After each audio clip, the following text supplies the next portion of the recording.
Mesdames et messieurs, bonjour. Pour ceux qui viennent de se joindre à nous, merci d'avoir accepté notre invitation en si grand nombre. Je vous souhaite la bienvenue à l'Atelier Légal, un rendez-vous proposé par Gowling WLG et ACC Québec. Il est présentement 9h02 ou 3 minutes, alors nous allons commencer sans plus attendre. Mon nom est Delphine Robert, je suis directrice marketing et développement des affaires chez Gowling WLG à Montréal et je serai votre maîtresse de cérémonie virtuelle pour la matinée. L'Atelier Légal, c'est un nouveau rendez-vous que nous avons développé conjointement avec ACC Québec et dont l'objectif principal est de se pencher sur les dernières tendances affectant la pratique juridique et plus particulièrement pour vous, conseillers juridiques en entreprise. Pour la petite histoire, évidemment, cet événement devait se tenir en personne au mois d'avril dernier. Et évidemment, vous savez ce qui est arrivé, ce qui nous a évidemment retardé dans nos plans, mais qui nous a aussi permis de changer la programmation et de nous concentrer aujourd'hui sur la pratique juridique à distance, une tendance qui s'est imposée en force et très rapidement, mais qui devrait vraisemblablement perdurer quoi qu'il arrive. Nous allons aussi parler aujourd'hui de créativité, une qualité dont tout le monde, sans exception, a dû faire preuve ces derniers mois pour s'ajuster à une situation qui est encore constamment en mouvement. Alors, le webinaire aujourd'hui sera divisé en 3 parties. Nous allons débuter avec des conférences express portant sur la pratique juridique en mode virtuel. La deuxième partie se veut interactive, puisque malheureusement, nous n'avons pas la chance de nous voir en personne. Nous voulions quand même favoriser les discussions et les échanges entre vous. Alors, on aura ces ateliers collaboratifs. Et finalement, pour terminer, nous aurons la chance d'avoir un invité vraiment particulier et spécial. Nous aurons une présentation sur comment cultiver sa créativité par Philippe Meunier, qui est chef de la création et cofondateur de l'agence publicitaire Seedly, une agence évidemment bien connue à Montréal, au Canada et à travers le monde. Une période de questions sera prévue à la fin des conférences express et sera suivie d'une pause de 10 minutes. Donc ça, c'est la première partie du webinaire. Une deuxième période de questions sera prévue à la toute fin de l'événement. Avant de débuter, je dois évidemment partager quelques informations pratiques. Tout d'abord, merci de laisser vos micros et caméras fermés pendant les présentations, mais évidemment, lorsque nous passerons aux ateliers collaboratifs, nous vous encourageons évidemment à ouvrir caméra et micro pour échanger avec vos pairs. Pour ceux et celles qui ne voudraient pas participer aux ateliers collaboratifs, sachez que ces ateliers vont durer à peu près 25 minutes. Donc, nous vous inviterons à revenir avec nous vers 10h25 pour la présentation de Philippe Meunier. Une attestation de participation à cette activité vous sera également envoyée par courriel dans les prochains jours. Et finalement, si vous éprouvez le moindre souci technique, normalement non, mais ça peut arriver dans les circonstances actuelles, je vous invite à communiquer directement avec Juliane Anger, qui sera là pour vous assister et dont l'adresse devrait apparaître à l'écran tout de suite. Non. Bon, vous pouvez également rejoindre Juliane par le mode chat de Zoom. Donc, vous avez cette option qui est en bas de votre écran. Donc, comme je le mentionnais précédemment, cet événement vous est présenté en partenariat avec ACC Québec. On a eu, voilà l'adresse de Juliane. Donc, nous avons eu le plaisir de travailler avec l'équipe de l'ACC Québec depuis plusieurs mois sur cet événement. Et j'aimerais donc céder la parole à Mylène Lemieux, qui est membre du conseil d'administration de l'ACC Québec. Mylène, c'est à toi. Merci Delphine. Bonjour tout le monde. Merci d'être parmi nous ce matin. Je me présente Mylène Lemieux. Comme le disait Delphine, je suis membre du conseil d'administration de ACC Québec et conseillère juridique chez Cisco. J'aimerais également vous présenter mon collaborateur pour l'organisation de cet événement, Maître Christian Coury, qui est également membre du CA de l'ACC Québec et directeur des affaires juridiques, éthique et conformité chez Nutreco. L'Association des conseillers juridiques d'entreprise, ACC, c'est un organisme international qui veille à la promotion de vos intérêts professionnels et d'affaires à titre de conseiller juridique d'entreprise. Et donc, on organise des programmes de formation, de réseautage et de représentation. Les différentes sections de notre réseau ACC regroupent mondialement 75 pays, 42 000 membres qui travaillent dans près de 10 000 organisations. La section Québec, ACC Québec, a été fondée en 2008 et elle est maintenant composée de plus de 300 conseillers juridiques internes qui sont issus de la plupart des secteurs d'activité économique du Québec. Certains avantages, si vous vous questionnez sur les avantages d'être membre de l'ACC, vous avez accès à de la formation continue, une bibliothèque de documents légaux, donc des modèles de politique, de doctrine, contrats, une banque d'emploi pour les conseillers juridiques d'entreprise, des événements de réseautage, des événements exclusifs aux conseillers juridiques d'entreprise, un programme de mentorat et j'en passe. On vous invite donc à nous suivre sur les médias sociaux, sur Twitter, @ACC Québec et sur LinkedIn, ACC Québec. Nous sommes d'ailleurs en période de recrutement pour le nouveau conseil d'administration de l'ACC, donc on vous invite à nous contacter si vous êtes intéressé à vous impliquer.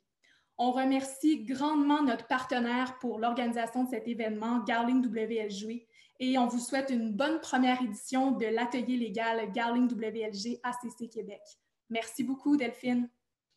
Merci beaucoup, Mylène. Excusez-moi. Nous sommes maintenant prêts à débuter les présentations. Et pour ouvrir le bal, j'ai le plaisir de vous présenter Maître Alexandre Forêt, qui va vous parler ce matin du secret professionnel de l'avocat, mais en mode télétravail.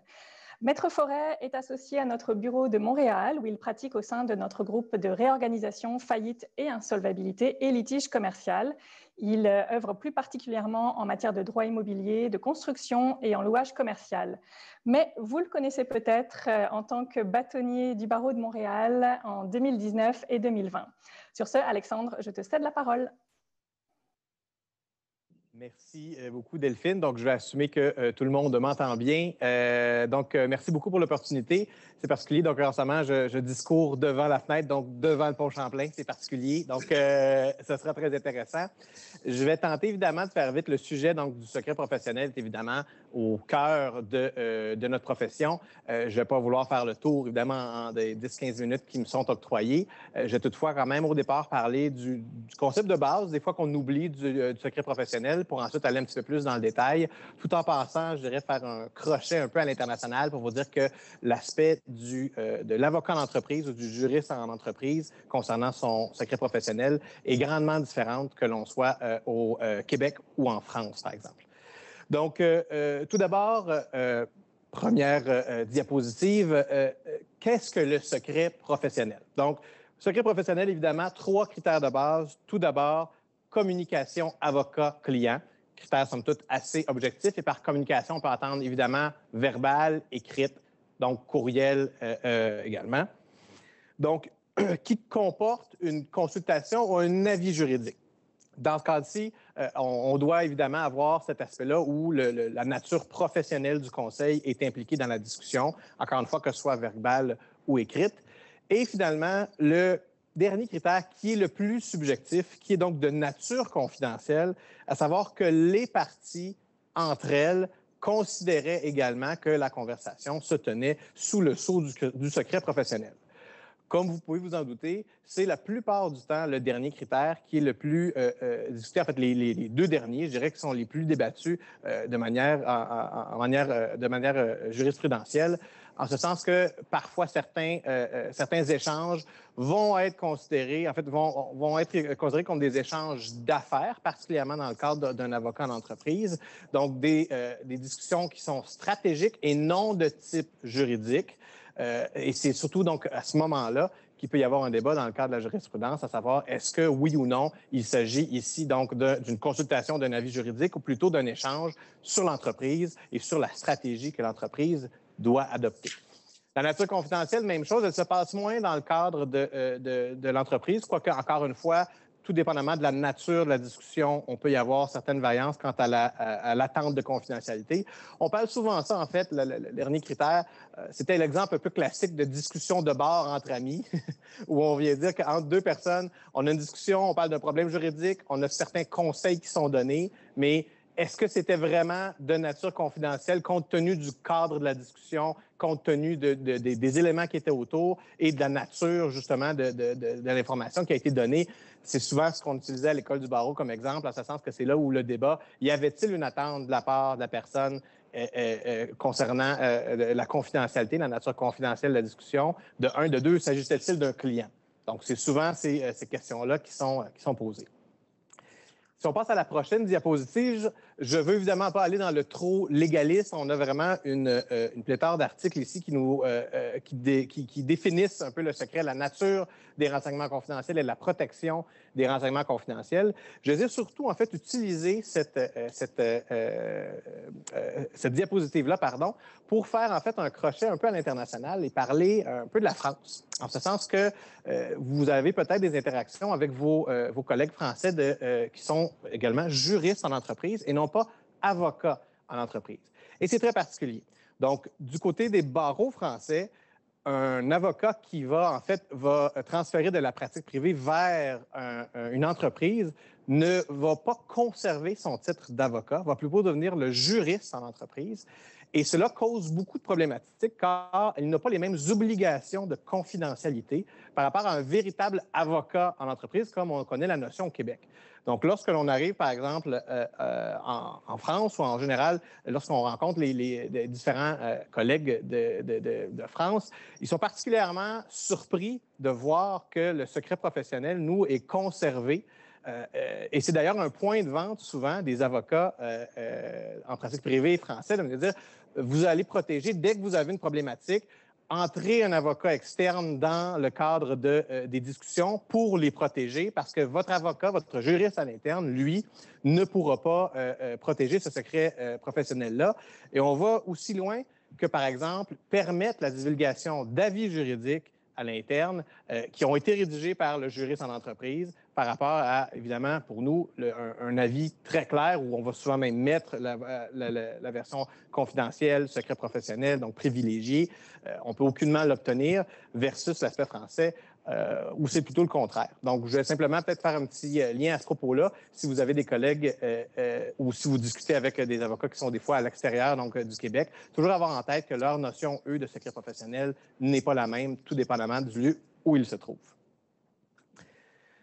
Maintenant, si on passe à la prochaine diapositive, la protection en tant que telle, donc, des documents, c'est ici où on rentre un peu en cette ère pandémique, le défi d'aller protéger de la même manière comme on était au bureau, donc pour les mêmes secrets qu'on devait protéger lorsqu'on le faisait, lorsqu'on était directement au sein de son employeur. Évidemment, pour un avocat en entreprise, le seul client est l'employeur. Donc, c'est vraiment le secret professionnel, c'est son secret professionnel. C'est lui qui détient donc ce secret professionnel-là. Et l'avocat, lui, a la responsabilité de protéger ces informations qui sont privilégiées. Donc, évidemment, je faisais une petite liste qui n'est évidemment pas exhaustive ici, qui parle de qu'est-ce que l'on doit protéger, donc qu'est-ce qui est de nature confidentielle. Donc, on parle des différents échanges, comme je le mentionnais, que ce soit courriel ou autre. Évidemment, conversation téléphonique, correspondance et les rapports ou opinions qui vont être remis donc, à l'avocat, à son client, donc à l'employeur. Très important, dans ce cas-ci, évidemment, l'aspect de la protection à l'extérieur, on a toujours, évidemment, les protections classiques, en ce sens que, évidemment, ne pas laisser son ordinateur n'importe où, toujours avoir un contrôle sur l'ordinateur, avoir des méthodes de protection adéquates. Ça, on parle que ce soit d'informations confidentielles ou non, je dirais que c'est des conseils qui sont bons à donner à toute personne qui fait du télétravail. Pour aller un peu plus loin dans le cadre des rapports remis ou dans des relations avec donc de nature juridique, très important, le plus possible, lorsque l'on sait déjà qu'on a des informations qui vont être confidentielles ou qui vont être de nature d'un conseil juridique, lorsque l'on a des correspondances, l'écrire le plus possible en début de courriel. Le fameux confidentiel ou le fameux privilège avocat-client, protégé par le privilège avocat-client. Parfois, on l'oublie lorsque c'est évident, par exemple, lorsqu'on a une discussion directement avec l'employeur, avec la personne à qui on envoie le courriel. La problématique, c'est que parfois, ce même courriel-là ou cette même opinion-là pourrait circuler. Et lorsque l'on n'a pas mis très clairement son caractère privilégié, parfois, on peut avoir une problématique lorsque viendra le temps, si on joue, on se rend jusqu'à litige pour la protection. La Cour, je voudrais, est quand même assez stricte. Donc, la plupart des décisions vont dans le sens que même si une opinion juridique a été partagée au-delà du destinataire, elle reste donc confidentielle et protégée par le secret professionnel. Mais quand même, les bonnes méthodes voudraient que le plus possible, lorsqu'on a vraiment une opinion en bonne et due forme, lorsque c'est très clair, on va le mettre. Et je vous dirais, en poussant encore plus loin, le plus possible en général, lorsque des informations sensibles où on sent que notre aspect professionnel ou le conseil professionnel est donné dans le cadre d'une communication, le mettre, l'aspect que c'est donc confidentiel.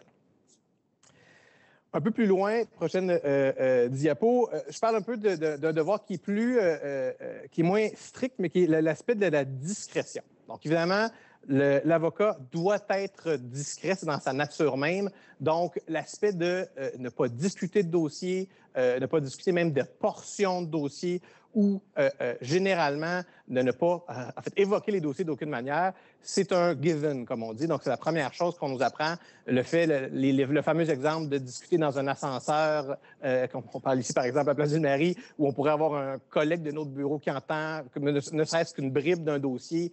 Le simple fait, des fois, d'évoquer un dossier peut faire en sorte de briser le secret professionnel et surtout l'aspect du privilège, donc avocat-client, le devoir de discrétion. Je passe ici maintenant en télétravail. Donc, comment on fait? Je dirais la première problématique, c'est un peu difficile à dire parce que je veux parler des conjoints-conjointes. Donc, évidemment, les conjoints-conjointes ne sont pas problématiques en eux-mêmes. Mais le fait d'être directement, de travailler avec un conjoint-conjointe rend un facteur de protection des renseignements confidentiels un peu plus difficile. J'aime bien ici faire la blague parce que on utilise presque jamais le fait que pour les couples mariés, le conjoint ou la conjointe n'est pas contraignable en cours. C'est quand même particulier, dans le fond, de le mentionner. Ce qui est très drôle, j'ai fait de la petite recherche. Les conjoints de fait, vous êtes contraignables. Sachez que c'est Lola contre Eric encore pour le secret professionnel. Bref, ce qui est important, c'est évidemment, blague à part, la protection des renseignements de son conjoint, de sa conjointe. Évidemment, les confidences de l'oreiller, on parle toujours de la journée de travail, c'est difficile. Sauf que là, ici, on a vraiment l'ordinateur souvent qui est parfois dans une pièce centrale lorsque les bureaux n'ont pas été, par exemple, aménagés ou qu'on a vraiment une conjointe qui va passer dans la salle ou qui pourrait entendre des conversations. Donc, évidemment, le plus possible, c'est toujours les conseils qui sont donnés, tentez de vous isoler le plus possible dans une pièce séparée pour vous permettre de garder des informations confidentielles seulement entre vous et votre client. Donc, c'est sûr que lorsque ce n'est pas toujours possible, lorsque, par exemple, 2 pièces d'isolement, essayez de potentiellement soit trouver des manières de soit faire des appels téléphoniques de façon plus isolée, donc de vous déplacer. On donnait parfois l'exemple d'aller dans la toilette pour faire votre appel, mais quand même, c'est dans des situations plus extrêmes, évidemment. Le but, c'est de toujours garder cette discrétion-là entre le client et vous. Pour les courriels, le but, c'est honnêtement de simplement être sensible à la particularité qu'il y a une autre personne qui peut passer. Donc, lorsqu'on quitte son poste, juste généralement fermé, donc clapper l'ordinateur portable, avoir des petits gestes de protection quotidien comme ça, qui ne visent pas vraiment, on ne pense pas qu'il y a quelqu'un qui veut foncièrement regarder les courriels, mais parfois, même quand on travaille, évidemment, lorsqu'on travaille, c'est encore pire lorsque c'est à l'extérieur, des fois, on se place d'une manière où quelqu'un derrière pourrait voir ce que l'on tape, voir des bribes, des portions de dossier, comprendre qu'on travaille sur quelque chose. Donc, dans ce cas-là, évidemment, le but, c'est de garder le plus possible aucune personne qui puisse voir donc les informations que l'on rédige, que l'on tape. Pour donc la prochaine diapositive, je pense que j'ai fait un peu les deux en une, si on le mentionne. Donc, on parlait de protéger, donc c'est cette confidentialité autant des échanges que des documents. Donc, je donnais les 2 exemples, comme je le mentionnais, que soit les appels téléphoniques et les aménagements qui sont requis. Donc, dans un cadre comme celui-là, puis je pense même qu'on peut passer à la prochaine diapositive directement, ça va aller plus vite. Donc, un peu comme je le mentionnais, l'importance, c'est vraiment, le mot-clé ici, c'est vraiment l'aspect restreint. Donc, il faut toujours penser, essayer de recréer le plus possible la confidentialité que l'on a déjà au bureau, donc au travail directement, qu'on va le faire à la maison. Donc, c'est vraiment penser la même chose au bureau. Et c'est juste que quand on a des aspects, par exemple, lorsqu'on a un bureau fermé au bureau, mais pas à la maison, bien, c'est de penser à cette différence-là et de trouver des manières de pallier à cette différence-là. Donc, je le mentionnais, l'aspect verrouiller le poste, juste clapper l'ordinateur, prendre ces réflexes-là, comme si systématiquement, quand on quittait le poste, quelqu'un pouvait venir directement devant parce qu'il lui a accès. C'est des fois un peu du zèle, mais dans ce cadre-là, on est sûr de ne pas se tromper lorsque l'on fait ce type de protection-là, lorsqu'on a toujours en pensée l'aspect de la protection des renseignements. Et comme je le mentionnais, les bouts des fois qu'on oublie, c'est même pendant le travail, lorsqu'on est à l'extérieur, de toujours s'assurer de prendre un bon angle pour ne pas avoir, idéalement, personne qui puisse regarder donc par-dessus notre épaule pour voir qu'est-ce que l'on fait. Il faut être vraiment, dans le fond, se trouver notre nature plus suspicieuse et toujours être à l'affût de tout ce qui pourrait arriver donc dans le cadre de notre travail et surtout dans le cadre des informations que l'on partage. Donc, je crois que je suis dans mon temps. Je pense que j'ai fait mon 10 minutes. Je ne vais pas voler donc, le temps à personne, évidemment. Je resterai disponible s'il y a des questions pour la suite. Merci beaucoup à tous. Merci beaucoup, Alexandre. Très intéressant. Nous allons maintenant continuer avec Benoît Yel. Benoît est associé et agent de brevet au bureau de Montréal. Il va vous parler d'une autre forme de secret, cette fois, le secret commercial, qui est évidemment un actif extrêmement important pour toutes les entreprises et comment on protège ces actifs en mode télétravail. Benoît est donc agent de brevet agréé au Canada et aux États-Unis avec une formation en génie informatique. Il fait partie de notre groupe de propriété intellectuelle à Montréal. Il est également le co-chef de notre groupe technologie à Montréal. Sa pratique se concentre sur la rédaction et la poursuite des demandes de brevets et de demandes de dessin industriel. Son expertise technique développée au fil des années s'étend des inventions mécaniques aux technologies quantiques, en passant par les outils manuels, les appareils médicaux, les protocoles réseau, les télécommunications, les applications mobiles et l'informatique quantique. Donc évidemment, il en sait beaucoup plus que moi et je vais tout de suite lui céder la parole. À toi, Benoît.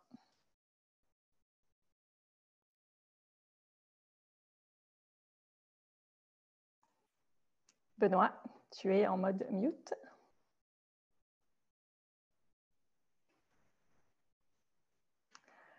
Benoît, est-ce que tu nous entends? On a perdu le son. Peux-tu aller chercher Sébastien? C'est bon. Est-ce que ça fonctionne? OK, c'est bon. Oui, c'est parfait. C'était un problème avec Zoom. Je suis désolé.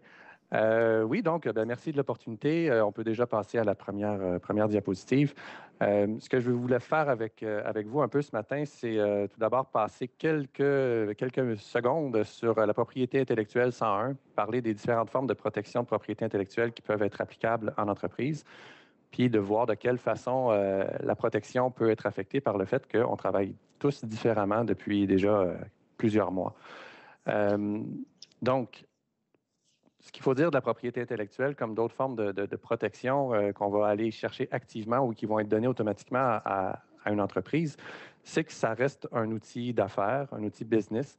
Puis c'est sous cet angle-là que nous, on tente de protéger avec nos clients la propriété intellectuelle des entreprises. Et donc, l'objectif quand on travaille, qu'on se soit à la maison ou ailleurs, c'est d'aller maximiser la protection de ce qui est disponible comme propriété intellectuelle. Il y a plusieurs aspects différents quand on va développer un produit ou un service. Il y a plusieurs aspects différents qui se passent en même temps et qui peuvent donner lieu à différentes formes de protection. J'ai énuméré les trois principales choses qu'on voit. C'est soit l'aspect visuel, le look, d'un produit ou d'un service. Quand on parle d'un service, on va parler par exemple d'une interface usagée pour un logiciel ou d'un aspect davantage ergonomique, par exemple. On va parfois avoir des choix de design qui vont avoir été faits dans nos interfaces qui peuvent être protégés par du dessin industriel. Sinon, quand c'est un produit physique, la forme telle quelle du produit peut être protégée. Quand on parle de dessin industriel, industrial design ou aux États-Unis de design patents, ce qu'on va vraiment cibler, c'est les caractéristiques d'un produit qui sont attrayantes pour l'œil. Donc, dès qu'on cible quelque chose qui est attrayant pour l'œil, on va parler de design. Quand on développe un produit, on veut le vendre, on veut s'assurer qu'on peut le différencier de nos compétiteurs, souvent par la marque, soit par l'image, soit par le nom. Donc, la marque de commerce, souvent, va être centrale à la mise en marché. Et il y a aussi la fonction du produit qu'il ne faut pas perdre de vue. La plupart du temps, on a une fonction qui va être essentielle à la vente du produit. Et quand on va parler de fonction, on va surtout protéger la fonction soit par protection par brevet, mais aussi par secret commercial. Et c'est là où ça va être intéressant de discuter des aspects de la pandémie quand vient le temps de parler de brevet et de secret commercial. Donc, la fonction d'un produit, si on prend un produit, on peut prendre une compagnie comme Coca-Cola, par exemple, qui est bien connue, et ils ont des produits dans toutes les catégories. Le meilleur secret commercial dont on parle sans cesse, c'est la recette de Coca-Cola. Croyez-moi, si la recette de Coca-Cola était publique, le cola dans les épiceries goûterait vraiment meilleur. Donc, clairement, le secret n'a jamais été divulgué sur la recette de Coca-Cola. Quand on regarde la mise en marché de Coca-Cola, les bouteilles de Coca-Cola, qui ont une forme très particulière, ont été protégées jadis naguère, parce que ça fait longtemps qu'ils sont sur le marché, par du design, des design patents aux États-Unis ou de l'industrial designs au Canada. Et la forme de la bouteille a acquis une renommée suffisante pour être protégée par la suite par une marque de commerce. Donc, c'est un exemple de produit où on voit les trois aspects. Puis les procédés de Coca-Cola, je suis à peu près certain qu'ils ont des brevets aussi pour les protéger. Si on peut passer à la prochaine diapositive. Quand vient le temps maintenant de parler de secret commercial en tant que tel, le plus grand enjeu, c'est l'aspect secret. Même si c'est évident qu'il faut garder le secret commercial secret, ce n'est pas toujours facile de le faire. L'enjeu principal, c'est la divulgation publique. Et surtout parce que dans la jurisprudence, le public est défini de façon très, très large. En fait, c'est que dès qu'il n'y a pas une obligation de confidentialité entre les parties, on considère que c'est public. Donc, je fais référence à ce qu'Alexandre disait tantôt. Si vous êtes à la maison en train de travailler, votre conjoint, conjointe, vos enfants sont présents, il y a une présomption que c'est une divulgation publique dès que vous parlez des enjeux technologiques d'une solution. Ça pose des problèmes autant pour le secret commercial que pour le brevet éventuellement ou d'autres formes de protection. C'est certain que, contrairement au secret professionnel dont Alex parlait, il faut que cette divulgation publique-là, pour qu'elle ait une conséquence, il faut qu'elle puisse être prouvée en cours. Ce qui n'est pas nécessairement quelque chose qui sera évident à faire quand c'est dans un contexte personnel que la divulgation peut avoir eu lieu. Sauf qu'on peut penser que ça pose quand même un risque, puis puisque mesurer le risque fait beaucoup partie du rôle du conseiller juridique, mais c'est quelque chose qui peut être intéressant de discuter à l'interne chez vous, savoir est-ce qu'il y a vraiment un risque, puis de quelle façon est-ce qu'on le mesure. Ça, c'est encore une bonne question que vous pourrez poser dans vos organisations. C'est une obligation de moyens aussi qu'on a quand vient le temps de parler du secret commercial. L'enjeu, c'est d'être capable, s'il y a une fuite ou s'il y a un vol de secret commercial, c'est de pouvoir prouver que ce secret commercial-là avait une valeur ou était important pour l'entreprise et que la fuite a eu des conséquences ou pourrait avoir des conséquences. Et là, on a une obligation de moyens, pas nécessairement une obligation de résultat, ce qui est souvent le cas en droit, mais on a une obligation de moyens dans ce cas-ci. Il va falloir pouvoir démontrer à la Cour qu'on a mis en place les moyens nécessaires pour protéger. Même bonne pratique qu'Alex mentionnait en ce qui concerne le fait de verrouiller le poste de travail, le fait de s'assurer que nos documents ne sont pas accessibles ou sont le moins accessibles possible. Moi, ce n'est pas l'exemple des toilettes que j'ai vu, mais j'ai carrément vu dans une conférence quelqu'un donner sa conférence à partir de son auto parce que c'est un lieu confidentiel, fermé, isolé. C'est sûr que ça dépend du modèle de voiture que vous avez. Il y en a qui sont moins étanches au son. Là, faites attention quand même.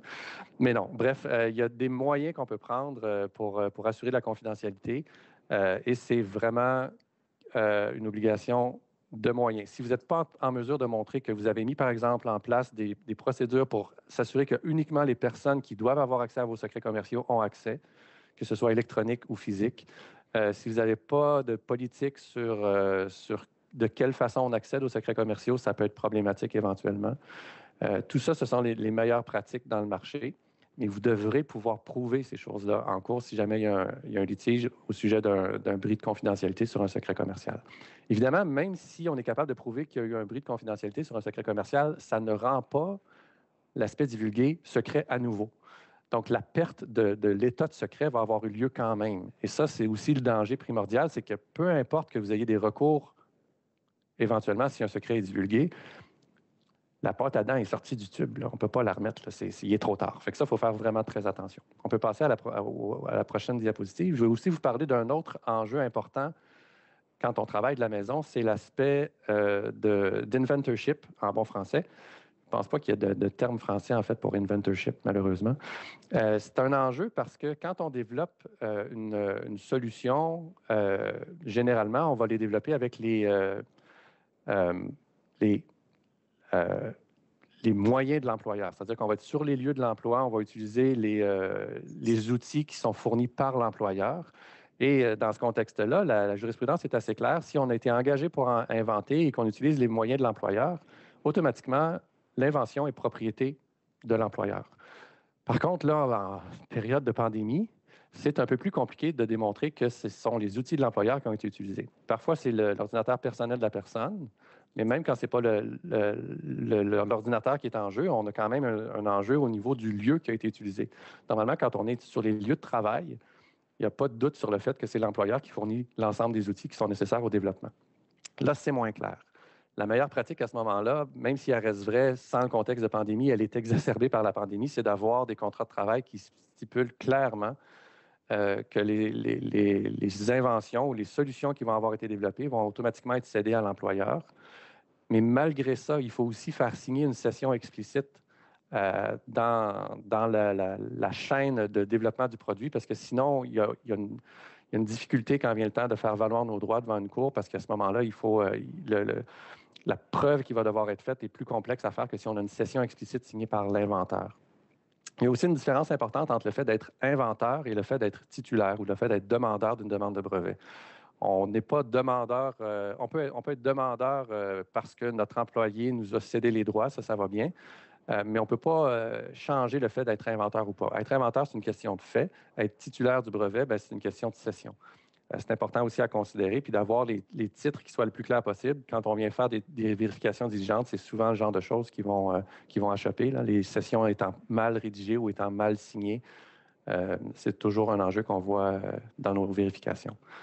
Donc, c'est un enjeu qui est important dans le contexte parce que la conséquence de mal avoir assigné les demandes de brevet peut faire en sorte que le brevet complet tombe. Si l'inventorship est mauvais, par exemple, aux États-Unis en particulier, le brevet au complet peut être jugé invalide.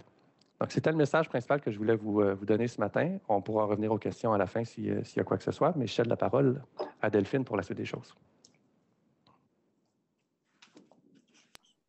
Merci beaucoup, Benoît. Merci. Donc, comme le disait Benoît, nous allons avoir une période de questions à la fin des présentations. Donc, on va continuer nos conférences express avec Maître Marc Tremblay. Et suite à ça, vous pourrez nous poser des questions ou leur poser des questions plutôt via le chat dans Zoom. Donc, ce matin, Marc va nous parler des considérations importantes avant de signer un contrat avec un fournisseur de services technologiques. Et évidemment, c'est une tendance qui s'est grandement accentuée pour un grand nombre d'entre vous, j'imagine, ces derniers mois. Marc a la particularité d'être ingénieur et avocat. Il est associé en droit des affaires au bureau de Montréal de Gowling WLG. Il œuvre principalement dans le secteur des technologies, notamment les technologies de l'information et les fintech. Il est depuis de nombreuses années recommandé dans les guides L'Expert et Best Lawyers comme un expert dans ces domaines. Donc, nous sommes entre de très bonnes mains. Alors, Marc, je te cède la parole. Merci Delphine. Est-ce que ça va le micro? Tu m'entends? On t'entend très bien. Bon, excellent. Alors oui, on m'a demandé de parler des éléments importants à garder en tête lorsqu'on négocie avec un fournisseur de services technologiques. Bien évidemment, la COVID n'a pas changé ces éléments-là, mais évidemment, je pense que l'idée aujourd'hui était parce qu'il y a une recrudescence. La COVID a causé évidemment beaucoup de demandes dans ce secteur-là et ça appelle plusieurs organisations à devancer des achats, etc. Alors aujourd'hui, j'ai 4 éléments que je veux vous parler qui, à mon sens, doivent être justement conservés en tête ou à garder en tête quand on approche ces contrats-là.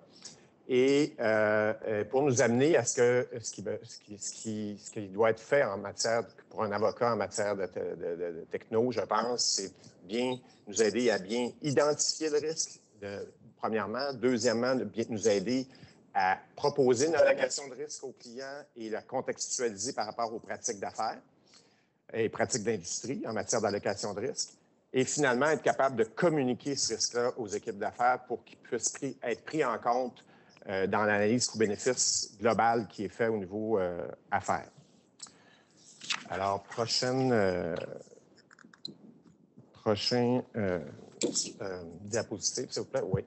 Alors, mais avant de traiter ces 4 questions-là, je me proposais de juste faire une petite remarque préliminaire qui s'applique dans tous les contrats, mais en matière de techno, c'est encore plus fondamental. Je pense qu'on a tous été confrontés, pour ceux qui ont négocié des contrats dans le domaine de la technologie, d'avoir des clients qui nous demandent des fois de traiter qu'une partie seule du dossier avec un contexte minimal ou sinon inexistant.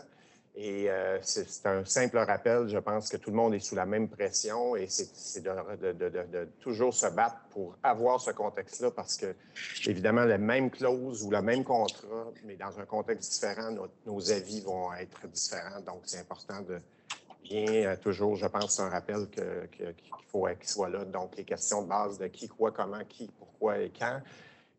En matière techno, qui est le fournisseur? Est-ce que c'est une multinationale, un grand fournisseur comme IBM, CSC, ou on parle d'un fournisseur local? L'analyse de risque va être différente sur des questions différentes. Et on va peut-être traiter plus, on va peut-être moins mettre d'emphase sur la vérification continue de la qualité versus mettre plus d'emphase sur la portée des obligations. Donc, qui est fondamental de savoir de quel genre d'entreprise on parle. De quoi? Bien, est-ce que c'est un système ERP ou un système CRM? Qu'est-ce qu'on fait? Est-ce que le client ultime de l'entreprise voit cette interface-là ou pas? Donc, analyse de risque doit prendre compte de ça également. Le comment, est-ce que c'est une solution qu'on implante ou c'est une solution qu'on va développer? Encore là, analyse de risque différente qui va avoir beaucoup d'impact sur qu'est-ce qu'on va faire au niveau du contrat. Ou concerne plus les données, on va le venir tout à l'heure. Le pourquoi, c'est quoi l'objectif stratégique? Est-ce qu'on veut, au niveau technologique, par exemple, une solution techno, une solution logicielle? Est-ce qu'on veut améliorer la robustesse de l'entreprise ou au contraire, on veut augmenter la vélocité et donc la question de timing et d'échéancier va être importante. Et finalement, Lacan, comme je viens de faire allusion, l'échéancier, c'est important et c'est quoi les transitions de sortie et entrée? Et je vais y venir tout à l'heure. Et donc, le grand défi dans le techno, souvent, c'est d'aller au-delà de ce qu'on appelle les buzzwords et d'essayer de comprendre ce qui se passe en arrière. Évidemment, le but, c'est pas de devenir un docteur en génie électrique ou en génie informatique, mais d'au moins comprendre les grands éléments et l'interaction de ça. Prochaine diapositive. Ça m'amène au premier grand point que je voulais traiter avec vous, un des grands éléments, c'est quand on parle techno, il faut rapidement être capable, comme avocat, de comprendre c'est quoi l'intégration, comment cette solution-là s'intègre dans l'environnement global de l'entreprise. De façon simpliste, c'est évidemment, si vous achetez un laptop puis vous installez un logiciel, la seule interaction que ce logiciel-là, théoriquement, va avoir, c'est avec votre système d'opération. Très simple. Donc, les défis au niveau d'intégration, les risques associés à ça sont relativement minimes. Par contre, comme vous le savez, dans une grande entreprise, si vous implantez un système de gestion de paie, il va y avoir d'interaction avec votre système ERP potentiellement, avec plein de systèmes autres et ce qu'on appelle des API. Donc, si la nécessité, la complexité, les risques vont probablement augmente de façon exponentielle avec le nombre de ces interactions-là avec vos autres systèmes. Donc, au niveau de la gestion des données, du transfert des données, etc., ça peut devenir extrêmement complexe. Donc, il faut nous comprendre ça comme avocats pour pouvoir gérer les évolutions. Exemple, en matière SaaS, de plus en plus, si vous implantez un système de gestion de paie en mode SaaS, le mode SaaS, cette solution-là va évoluer dans le temps. Les updates, upgrades vont être souvent faits de façon continue par le fournisseur. Alors, si vous avez plein d'API, est-ce qu'ils vont suivre? De quelle façon ça va être fait? Est-ce que la compatibilité va demeurer? C'est toutes des questions qui semblent techniques, mais qui ont un impact majeur sur les opérations dans l'éventualité où ils deviennent incompatibles. Prochaine diapositive. Deuxième point rapide que je voulais vous parler. Je pense que dans tous les cas, il faut comprendre c'est quoi la stratégie d'entrée, stratégie de sortie et les échéanciers. Donc, dans tout projet techno, il y a une implantation. Il y a un moment où est-ce qu'on met ça en œuvre. Ça peut prendre une journée, comme ça peut prendre 24 mois. Donc, il faut avoir une conscience non seulement de la durée, mais de la complexité. Donc, c'est quoi le critical path, puis c'est quoi les éléments qui vont amener à la livraison de la solution. Et de façon encore plus importante, il faut comprendre c'est quoi la transition, le plan de sortie. Alors, curieusement, dans bien des cas, vous seriez surpris, vous êtes ceux qui en ont fait beaucoup, les gens techniques ne sont pas trop sûrs, c'est qu'est-ce qu'on veut dire. C'est quoi la tragédie de sortie? Souvent, c'est on est pris avec le fournisseur, on ne peut plus sortir. Alors, dans les cas de grandes solutions technologiques, comme dans des grands contrats d'impartition, la sortie, c'est sur 18, 24, 36 mois. Là. Donc, au niveau légal, il faut avoir ça en tête parce que d'avoir des recours juridiques, il va falloir être capable de s'assurer qu'on est capable de continuer les opérations d'affaires puis d'avoir les leviers au contrat pour faire ça. Autre diapositive, au niveau des données. Bien évidemment, en techno, maintenant, il n'y a pas pratiquement plus de contrat où est-ce que la question des données n'est pas traitée et qui n'est pas un élément important. Donc, il faut évidemment avoir ça en tête, là, mais ça, ce n'est pas surprenant. Mais ce que je pense pour les fins d'aujourd'hui, ce que je dirais, c'est qu'il faut avoir en tête qu'on aborde ça, évidemment, que toutes les questions d'intelligence artificielle, de big data, les questions de données de renseignement personnel au niveau de GDPR ou PIPEDA au Canada et j'en passe. Afin d'avoir une vision de ça, il faut absolument, je pense, dès le départ, demander aux équipes techniques et d'affaires de bien comprendre et d'avoir même des exemples très précis de quelle sorte de données le fournisseur va avoir accès. Et en fait, il faut l'avoir de façon exhaustive pour bien comprendre, parce que souvent, le problème en ce moment, c'est qu'il y a tellement d'emphase sur les données qu'on part des dossiers et que souvent, on assumait qu'il allait avoir des renseignements personnels, mais que dans le fond, soit il n'y en avait pas, ou quand il y en avait, c'était des données qui étaient encryptées de façon très, très solide, qui diminuaient de façon exponentielle le risque qui était relié à ça. Alors, on peut perdre un temps fou à gérer ça, alors que c'était un risque qui était très, très minime. Je ne dis pas qu'il n'y en a pas, mais il faut au moins l'évaluer rapidement. Et maintenant, en ce moment, comme vous le savez, il y a toute la question liée à l'usage par le fournisseur de services des données anonymisées, parce que ça vaut beaucoup d'argent souvent.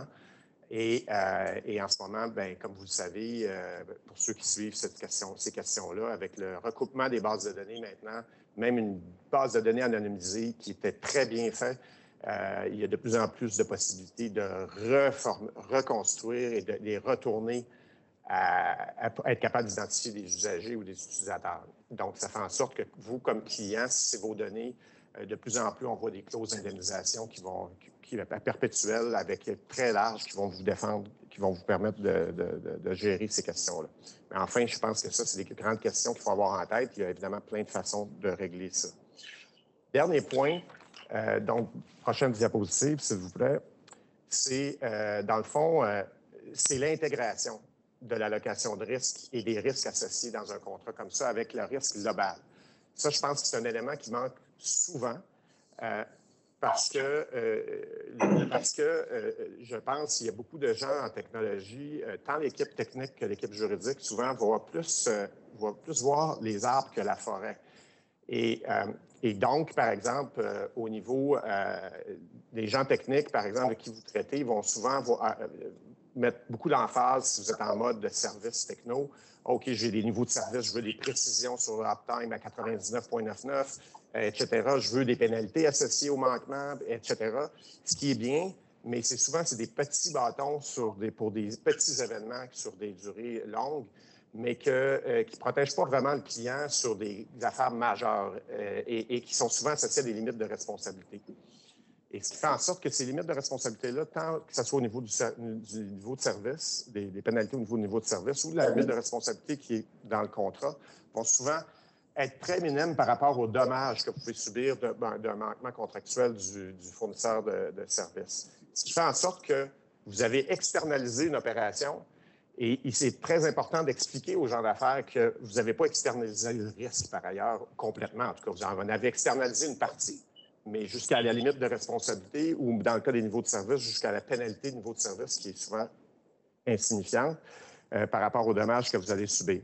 Donc, je pense qu'il y a une partie de communication, si le résultat de la négo, c'est celle-là, de bien s'assurer que les gens d'affaires comprennent ça et qu'ils traitent soit au niveau de l'assurance ou qu'ils traitent au niveau de l'analyse globale, des analyses coûts-bénéfices du projet, puis qu'ils soient bien conscients que ce n'est pas le recours nécessairement légal qui va les protéger s'il y a un problème, éventuellement.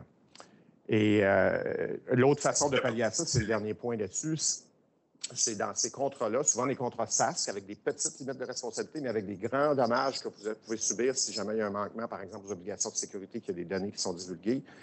C'est de s'assurer, évidemment, qu'il y a de la vérification diligente qui soit faite de façon beaucoup plus exhaustive pour gérer ce risque-là. Et aussi qu'on peut avoir des clauses contractuelles pour s'assurer qu'il y a une continuité d'analyse, une analyse continue de la conformité du fournisseur pour s'assurer que, dans le fond, quand je vous disais que le risque a été pas complètement externalisé, donc il faut avoir une vision que vous-même, si la fonction était toujours internalisée, vous devriez avoir des politiques et des suivis internes pour vous assurer que, par exemple, les pare-feux existent, qui sont toujours mis là, puis que ce que vous aviez fait il y a 2 ans, les équipes techniques continuent de le faire, puis respecter ces politiques de confidentialité et de sécurité-là, bien, que vous continuiez de le faire, même si ça a été externalisé. Donc, c'est mettre en œuvre ces mesures-là. Alors, je pense que c'est dans le temps que j'avais. Alors, comme on l'a indiqué tantôt, on sera prêt pour avoir des questions si vous en avez plus tard. Merci. Merci beaucoup, Marc. Merci également à Alexandre et Benoît. Donc, comme Marc vous l'indiquait, on a une courte période de questions maintenant. La manière de procéder, ça va être en utilisant le mode chat, conversation. Simplement écrire votre question et surtout à qui elle s'adresse. Nous allons également par la suite enchaîner sur une courte pause pour reprendre la suite de la programmation à 10 heures. Donc, nous allons suivre les questions s'il y en a. Et sinon, nous reprendrons à 10 heures pour la suite des événements. Ça, on aurait pas prévu, on aurait dû avoir Cam. On a tellement été clair qu'il n'y a aucune question. Il semblerait que oui. J'avais pour ma part une question pour Alexandre. Je voulais savoir si dans le contexte familial, les enfants étaient contraignables en cours.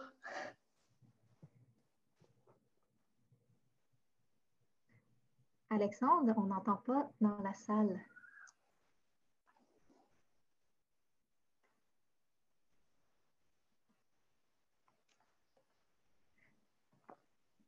Alexandre, le micro est fermé dans votre salle.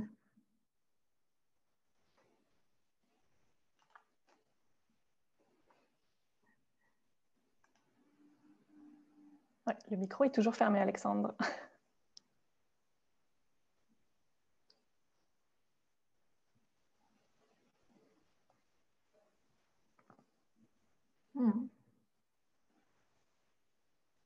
Je pense que c'est revenu. Voilà. Je ne sais pas ce qui a changé, mais donc, ce que je disais, en fait, c'est que les enfants majeurs sont contraignables. Les enfants mineurs, il y a le même encadrement qu'il y a pour tout enfant mineur en termes de témoignage, mais c'est vraiment particulier parce que l'aspect de la contraignabilité du conjoint-conjoint, donc marié, c'est vraiment une section du code du droit de la preuve qui est vraiment spécifique. Puis, on attend pour voir ce qui se passe pour le conjoint de fait. J'ai une question pour Alexandre. Comment assurer le secret professionnel dans une chaîne de courriel à laquelle l'avocat est ajouté? Et ça, c'est très intéressant, en fait. La Cour s'est penchée surtout, en fait, dans un cadre où il y a vraiment un avis juridique. Donc, ça dépend évidemment de qu'est-ce qui est discuté. Là où j'interviendrai un peu plus, c'est que je tenterai beaucoup plus d'utiliser le privilège relatif au litige. Donc, c'est dans ce cadre-là, lorsqu'on est en préparation, lorsqu'il y a une intervention qui est faite, par exemple, d'un avocat où on désire entrer la conversation dans le cadre d'une préparation, par exemple, litigieuse ou potentiellement litigieuse, la Cour a confirmé que ce n'est pas obligé d'être un litige qui est actif. Ça peut être une préparation pour un potentiel litige. Donc, utiliser l'argument du privilège relatif au litige est possible. Encore une fois, ça va dépendre des échanges. Si on avait des échanges stratégiques et que l'avocat est inclus pour une question particulière, il y a toujours une manière de mentionner que les portions qui sont faites concernant donc l'opinion juridique ou l'opinion du professionnel sont protégées. Encore une fois, le plus facile lorsqu'on tente, justement, parce que si un jour le débat se fait devant la Cour, c'est de le mettre très clairement que l'aspect privilégié ou confidentiel. Des fois, on trouve que c'est un peu abusif, un peu comme quand nous, les avocats, on met sous toute réserve partout, sur toutes nos communications. Mais dans un cadre comme ça, à tout le moins, lorsqu'on voit une chaîne et qu'il y a un avocat qui est mentionné, bien, la Cour va déjà être plus frileuse et le débat va déjà être plus difficile pour rendre l'entièreté de la chaîne disponible. Ce que souvent l'adversaire va tenter de faire, ça va être de caviarder la portion qui serait confidentielle et de laisser les discussions stratégiques. Ça reste quand même un défi, je dirais, la présomption qui est réfragable et que l'entièreté de la conversation va être protégée. Et le plus clair on est, le mieux. Merci, Alexandre. J'ai maintenant une question pour Marc Tremblay. C'est bon? OK. Oui. Donc, devrait-on exclure de la limite de responsabilité les dommages résultant d'une fuite de données dues au manquement du fournisseur? Bien, évidemment, vous pouvez essayer, mais des fournisseurs sophistiqués, excusez-moi l'expression, mais Les grands fournisseurs de logiciels ou de services informatiques vont systématiquement refuser d'avoir ce type de clause-là. Évidemment, pour le client de la demander, ça fait pas mal, mais les probabilités d'être capable d'avoir ce type de clause-là dans un contrat sont très faibles si le fournisseur de service est bien conseillé. Parce que la vision de ça est assez raisonnable parce que ça a beaucoup évolué dans les 25 dernières années.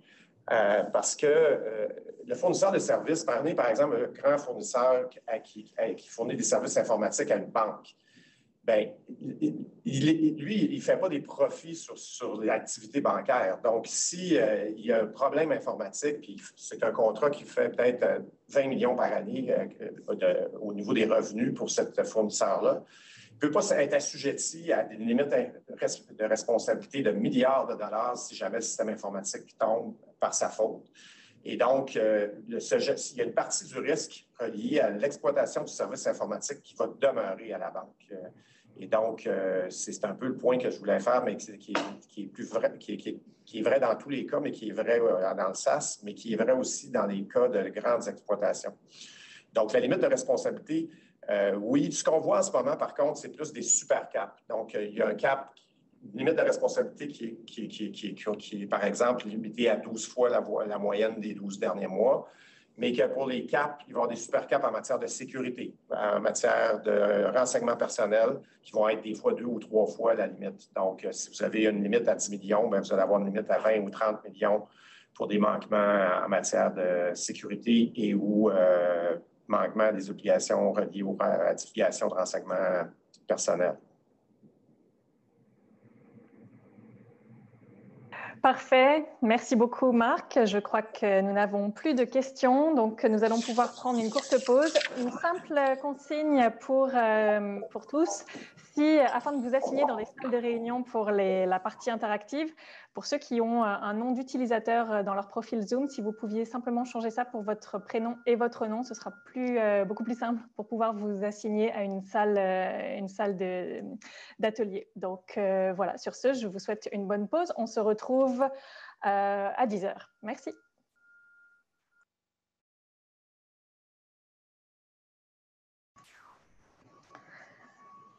Rebonjour à tous dans notre salle principale. Je pense qu'on a encore des personnes qui sont en train de rejoindre cette salle principale. J'espère que vous avez apprécié cette expérience d'échange un peu plus en plus petit comité, en plus petit groupe, que les discussions étaient pertinentes et intéressantes. En tout cas, dans notre groupe à nous, ça a été vraiment intéressant de pouvoir échanger. Rapidement, avant qu'on passe à notre invité spécial, on fait un petit débrief rapide sur les discussions. De mon côté, nous avons parlé des trucs et astuces pas sur la communication virtuelle, mais sur la manière dont on essaie de ne pas se faire oublier, entre guillemets, par nos clients internes ou les collègues. Ce que je peux dire dans nos discussions, différentes approches, mais vraiment, ce qui est ressorti de tout ça, finalement, c'est que oui, on a moins les conversations sociales, moins les conversations autour de la machine à café ou dans le couloir qui sont parfois très, très pertinentes, où on apprend beaucoup de choses. Mais cela dit, du coup, on se concentre beaucoup plus sur le travail, sans vouloir dire évidemment qu'on ne travaillait pas avant, bien sûr, mais c'est sûr que ça peut créer des occasions où on manque des informations. Donc, on avait dans notre groupe certaines astuces, notamment quelqu'un qui sollicite des cafés virtuels avec juste 1 ou 2 personnes. Donc, oui, il y a des grands 5 à 7, on se retrouve à 10, 20, 30 pour vraiment avoir un moment plus social, mais avoir ces cafés avec 1 ou 2 personnes créer vraiment ces occasions de discussion. Et la bonne nouvelle aussi, finalement, pas vraiment de personnes qui se sont fait oublier parce qu'il y a beaucoup plus de réunions, peut-être beaucoup plus de Zoom, de Teams, on se voit plus, donc physiquement même on se voit pas, mais visuellement on se voit, donc ça rapproche entre guillemets les équipes. Oui, quelqu'un nous parle? Non, je pense que c'était un petit problème de son. Christian, Mylène et Mila, vous étiez également dans des salles. Rapidement, vos discussions, vos conclusions. Je vais commencer avec Christian.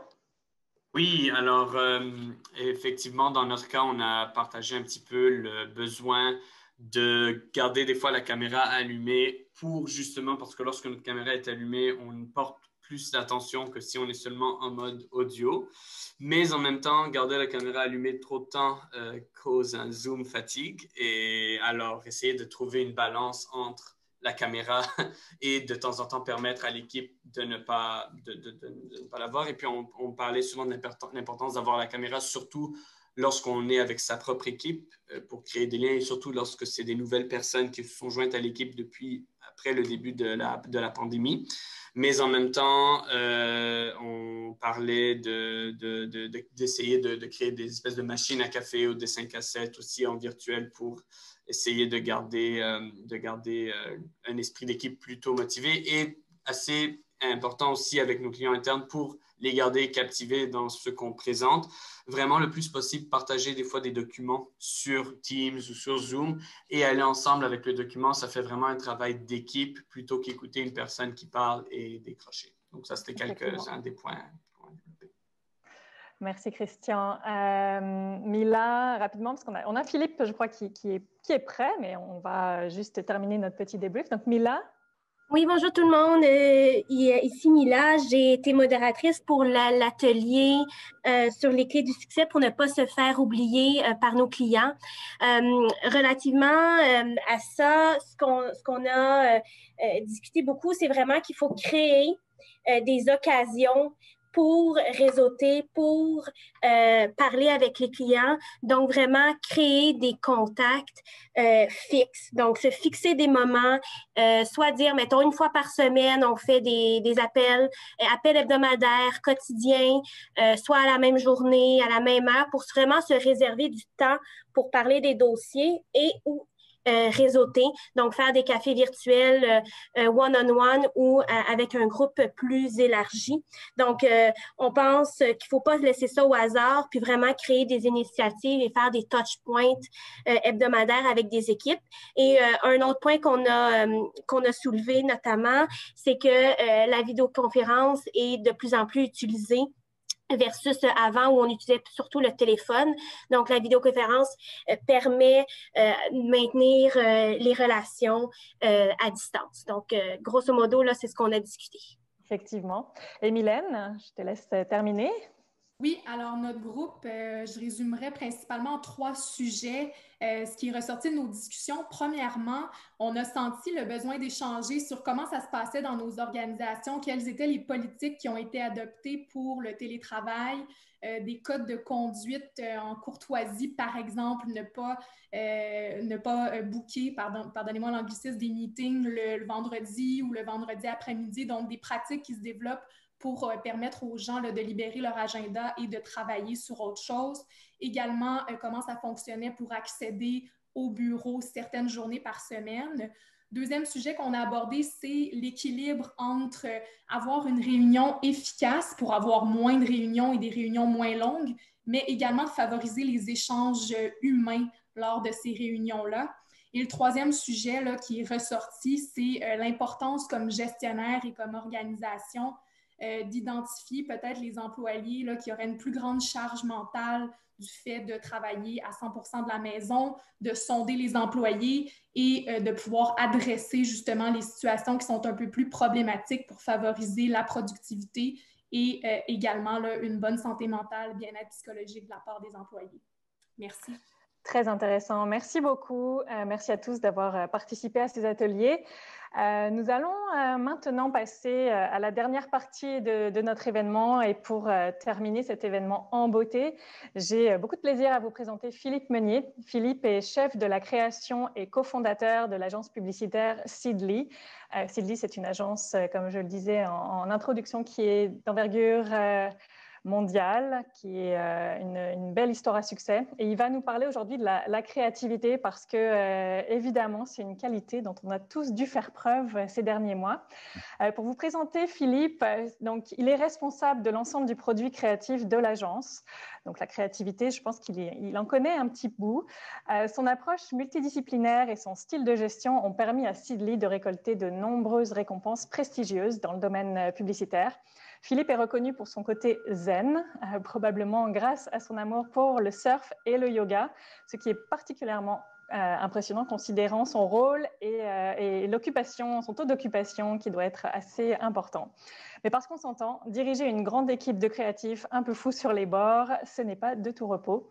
Et ce n'est pas surprenant qu'il croit dur comme fer que ce sont les gens heureux qui travaillent le mieux, devise à laquelle il fait honneur jour après jour.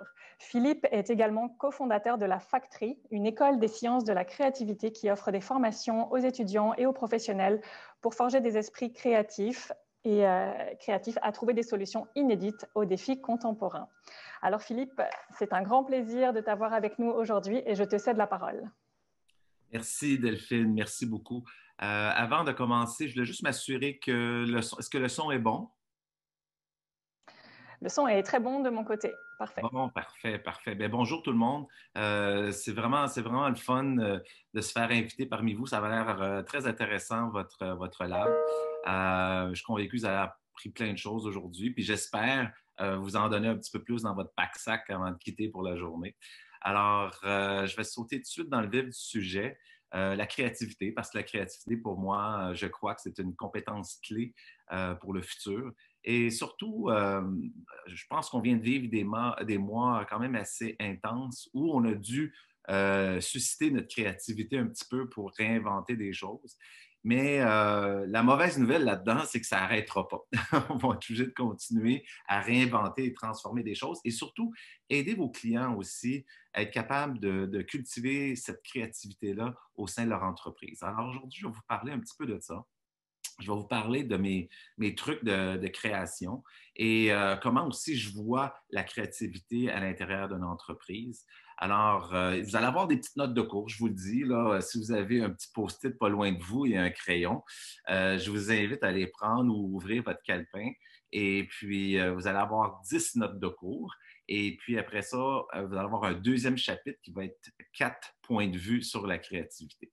Alors, on commence comme ça. Puis aussi, en même temps, c'est sûr que si vous avez des questions, il y a une période de questions qui est réservée à la fin. Vous pouvez me poser toutes les questions que vous voulez, que ce soit par rapport à votre entreprise, ce que vous avez vécu les derniers mois, comment nous, on vit ça chez Sidley, comment on vit ça à l'international aussi, c'est quoi aussi la Factory, c'est quoi cette école de créativité-là. Vous pouvez me poser des questions sur comment on a fondé Sidley, c'est quoi les hauts, les bas et tout ça. Je vais pouvoir répondre à toutes ces questions-là. Alors, on commence. Et pour débuter, je vais vous montrer, pour les gens qui ne nous connaissent pas trop, je vais vous montrer un petit vidéo pour vous montrer un petit peu qu'est-ce qu'on fait chez nous et puis juste pour vous remettre un petit peu au parfum de ce qu'on fait dans notre quotidien. Bon, ça a l'air que ça ne veut pas y aller. Attendez une seconde. Pourquoi?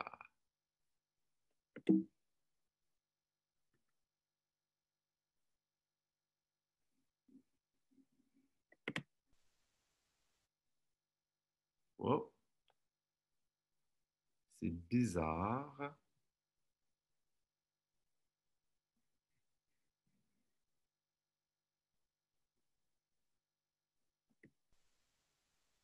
Avons-nous un... Ah, ça y est.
je vais voir si ça continue.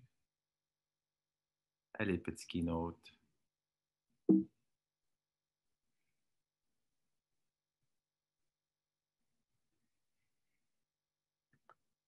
Bon, je pense que ça fonctionne. Bon, OK. Donc, c'est quand la dernière fois que vous êtes posé la question à quel point je suis créatif? C'est sûr que ce n'est pas une question qu'on se pose à tous les jours, mais quand même, je pense que c'est important qu'on se pose cette question-là. En plus, quand on est tout seul chez nous dans notre bureau, on peut prendre une petite pause puis arrêter quelques secondes puis se poser la question, est-ce que je suis vraiment créatif? T'sais? Ou est-ce que ce que je suis en train de faire, je suis capable de susciter de la créativité dans mon équipe à l'intérieur de ce projet? Alors, la bonne nouvelle du jour, c'est que tout le monde peut être créatif parce qu'on a un cerveau. C'est que si vous avez un cerveau, vous êtes créatif. Souvent, les gens disent « Ah non, moi, je ne suis pas créatif. Ma belle-sœur est créative parce qu'elle fait de la peinture ou mon beau-frère est créatif parce qu'il fait de la photo. » Ce n'est pas exactement ça. C'est sûr qu'il y a des créatifs qui utilisent la photo, la peinture pour exprimer leur créativité. Mais la créativité, ça appartient à tout le monde. Et si on regarde, par exemple, les gens en affaires, les gens en droit, en ingénierie, ce sont des gens extrêmement créatifs. Les gens en mathématiques, les gens en chimie sont des cerveaux créatifs. Donc, la création se travaille à l'intérieur de notre tête de toutes les façons. Et souvent, puis c'est drôle parce que souvent en droit, on me dit « Ah non, moi, je ne suis pas créatif », mais il y a énormément de gens créatifs en droit. Et puis, c'est un petit peu cette partie de votre cerveau que j'aimerais allumer aujourd'hui. Et surtout, comment vous pouvez bâtir une culture créative à l'intérieur de votre entreprise.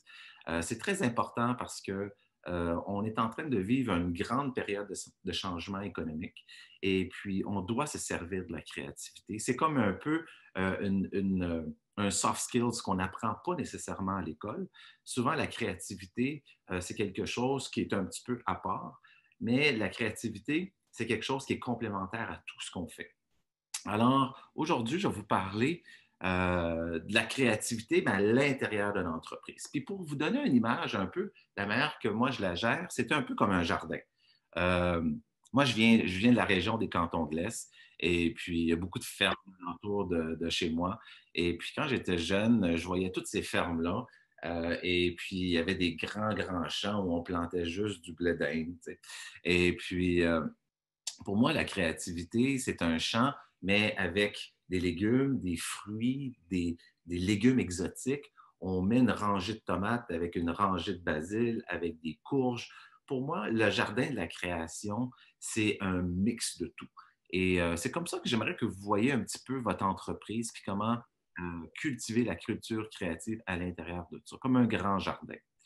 Et la bonne nouvelle, c'est que vous êtes le jardinier de tout ça et vous êtes responsable de ce grand jardin-là. Puis un jardinier doit marcher son jardin à tous les matins, doit prendre le temps de regarder chaque petite plante, s'assurer que s'il y a assez de soleil, tant mieux, mais qu'il y a assez de pluie aussi pour faire grandir la création à l'intérieur de sa culture d'entreprise.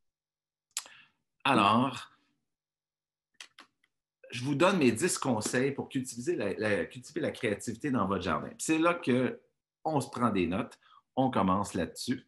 Alors, le premier conseil, better question, better answer. Je vous dis tout de suite, ma présentation est en français, en anglais, parce que souvent, je me promène un peu partout et puis je fais des conférences en anglais. Et quand je fais des conférences en anglais, je mets un petit peu de français. Puis quand je fais des conférences en français, je mets un petit peu d'anglais. Peut-être un jour, je vais réussir à mettre de l'espagnol, mais je ne suis pas encore rendu là. Alors, le premier truc, c'est better question.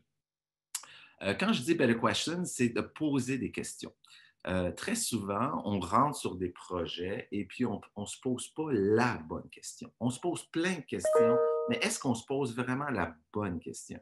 Puis se poser des questions, c'est d'être curieux, de poser une question, d'avoir une réponse et de reposer une question sur la réponse et questionner comme ça tout le temps, tout le temps. Ce qui fait en sorte qu'à un moment donné, le problème, à un moment donné, ça descend à une question très, très, très simple. Je vous donne un exemple. Si vous êtes pris sur une île déserte, la question est très simple, c'est comment je sors d'ici? Il ne peut pas être plus simple que ça. C'est tellement simple que tu peux l'écrire sur un post-it. La minute que tu peux écrire ton problème sur un post-it, de façon très, très simple, le problème rentre dans ta tête. Et puis là, notre cerveau se met à réfléchir constamment, 24/7, tout le temps, tout le temps, tout le temps, parce qu'on essaye de trouver une solution au problème. Il faut que je sorte de l'île d'ici. Comment je vais sortir de cette île? Puis des fois, la réponse, ça peut être, bien, je vais nager, ou je vais bâtir un bateau, ou je vais prendre des feuilles de bananier, puis je vais me créer une voile, ou je vais me téléporter, ou je vais allumer un feu pour me signaler ma présence. Il y a plein de solutions créatives pour trouver une réponse à un problème. Mais ce qui est important, c'est de vraiment se poser la question, c'est quoi mon problème? Trop souvent, en entreprise, on voit une tonne de problèmes. On essaie de travailler trop large. On ne pose pas exactement la bonne question pour vraiment isoler le problème. Fait que faites l'exercice chez vous. Peu importe le projet sur lequel vous travaillez, posez-vous la question, c'est quoi le problème? Qu'est-ce que j'essaie de résoudre ici? Est-ce que c'est d'augmenter la business chez un client? Est-ce que c'est d'offrir de meilleurs services? Est-ce que c'est d'offrir plus de services?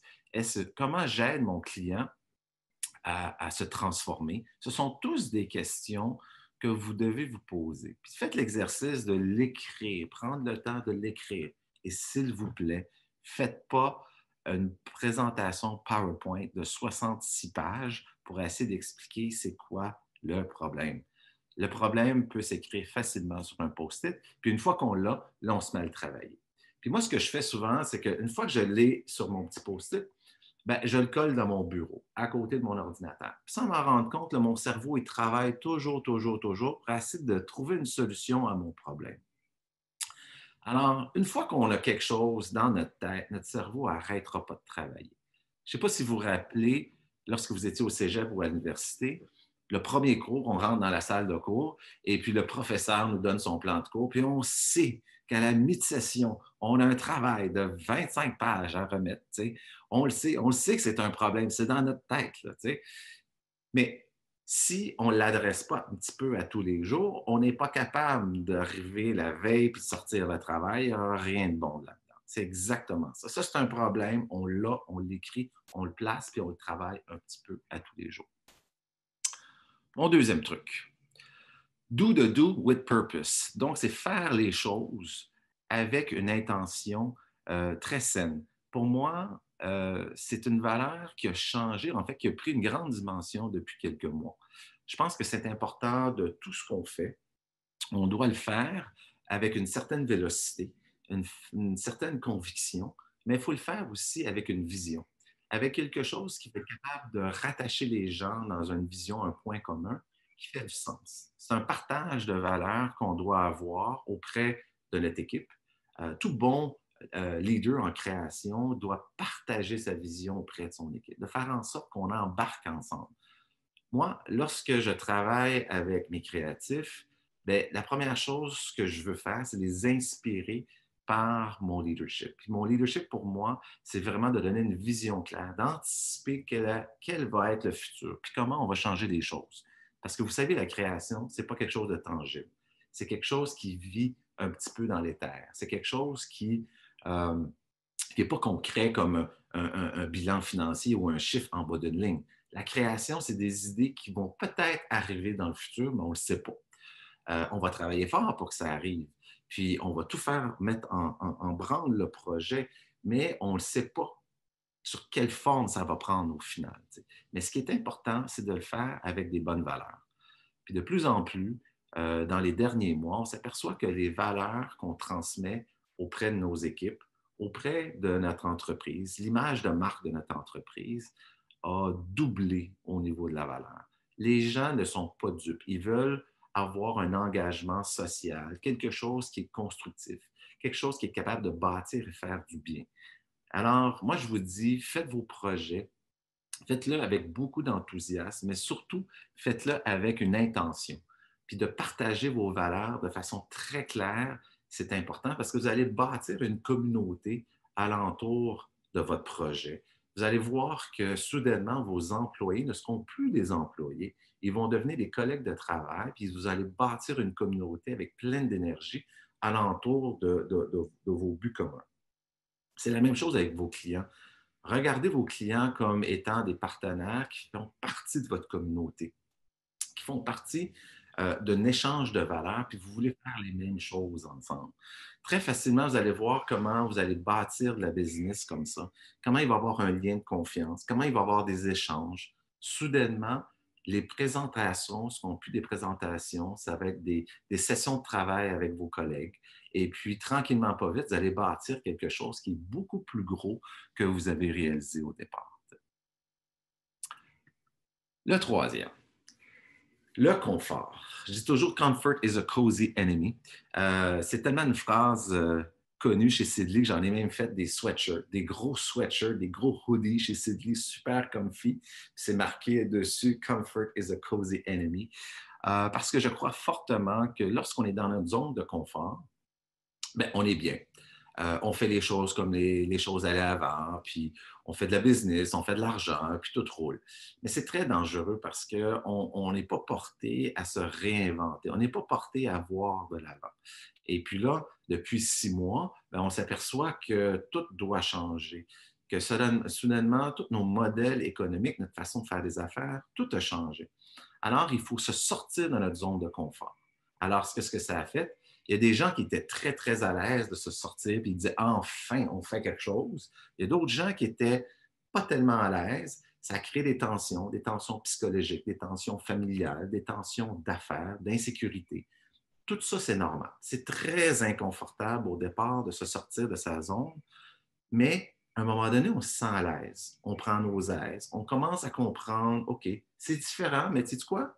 J'aime ça. Je suis capable de vivre avec ça. Ça moins, mais je l'ajuste. » Fait que moi, je dis toujours, c'est très important de toujours repousser les limites en création, toujours être un petit peu inconfortable parce qu'il va faire en sorte qu'on ne sera jamais à une époque de dinosaures qui va faire en sorte à un moment donné qu'on va mourir. Alors, se pousser comme ça, c'est bon. Puis, c'est normal, mais c'est quelque chose qu'il faut se rappeler à tous les jours. Alors, posez-vous la question. Est-ce que vous êtes confortable? Probablement dans votre bureau, probablement dans votre business. Puis dites-vous, qu'est-ce que demain je pourrais faire pour être un peu moins confortable? C'est quoi la chance que je pourrais prendre, ouvrir la discussion ou me dire, ah, ben oui, peut-être que j'essaierai de faire ça, puis peut-être que j'avancerai un tout petit peu dans ma business. Alors, excusez, je n'ai pas trouvé la slide trop vite, mais comme j'expliquais, c'est sûr qu'au départ, ce n'est pas plaisant, mais faites-vous-en pas, ça va passer et ça va être correct. Le quatrième point, Blue Mind versus Red Mind. Ça vient un petit peu, tantôt Delphine parlait que pour moi, j'essaie d'avoir un équilibre dans ma vie en faisant du yoga puis en faisant du surf. Puis pour moi, c'est un peu comme mon moment où je suis capable de me recentrer, un moment où je suis capable d'être vraiment dans ma tête. Et puis cette notion-là est venue à un moment donné quand j'ai réalisé que j'étais assis sur ma planche puis je regardais l'horizon, que comment tout se déposait dans ma tête. C'est comme l'équivalent de lorsque vous prenez un bain le soir, vous êtes couché dans votre bain, vous avez comme l'impression là, que tout tombe dans votre tête. On dirait que tout devient clair. Ou quand vous prenez une douche aussi, c'est le même effet. Quand vous prenez une douche, des fois, vous sortez de la douche, puis vous avez eu des idées. C'est ça le Blue Mind, c'est qu'on est capable de déposer notre esprit pour s'élever par la suite. Souvent, le problème, c'est qu'on est dans le Red Mind. Le Red Mind, c'est ce qui est vraiment au quotidien. C'est ce qui est notre agenda, les textos, les emails, on doit revenir là-dessus, nos objectifs. Tout ça, là, ça nous amène dans un moment présent. On n'est pas capable de s'élever plus haut que ça. Ça, il faut faire attention parce que ça crée beaucoup de noise alentour de notre quotidien. On n'est pas capable de voir plus grand. Et puis, lorsqu'on rentre dans le Blue Mind, où on prend le temps de se déposer, là, on est capable d'anticiper le futur. On est capable de se dire, comment je vais voir ma business ou la business de mes clients évoluer? Est-ce que c'est possible? Est-ce qu'on est capable de se tirer vers le haut puis de se dire, est-ce qu'on est capable de se rendre jusque-là, puis être capable d'avoir des idées puis des débats par rapport à ça. Puis essayer de s'éloigner un petit peu du quotidien qui encrasse un petit peu notre cerveau. Alors, je vous invite vraiment à prendre des pauses, des fois dans la journée, pour vous déposer et puis essayer de focusser sur comment je peux m'élever puis comment je peux améliorer les choses. Par la suite, numéro 5, do the do with speed.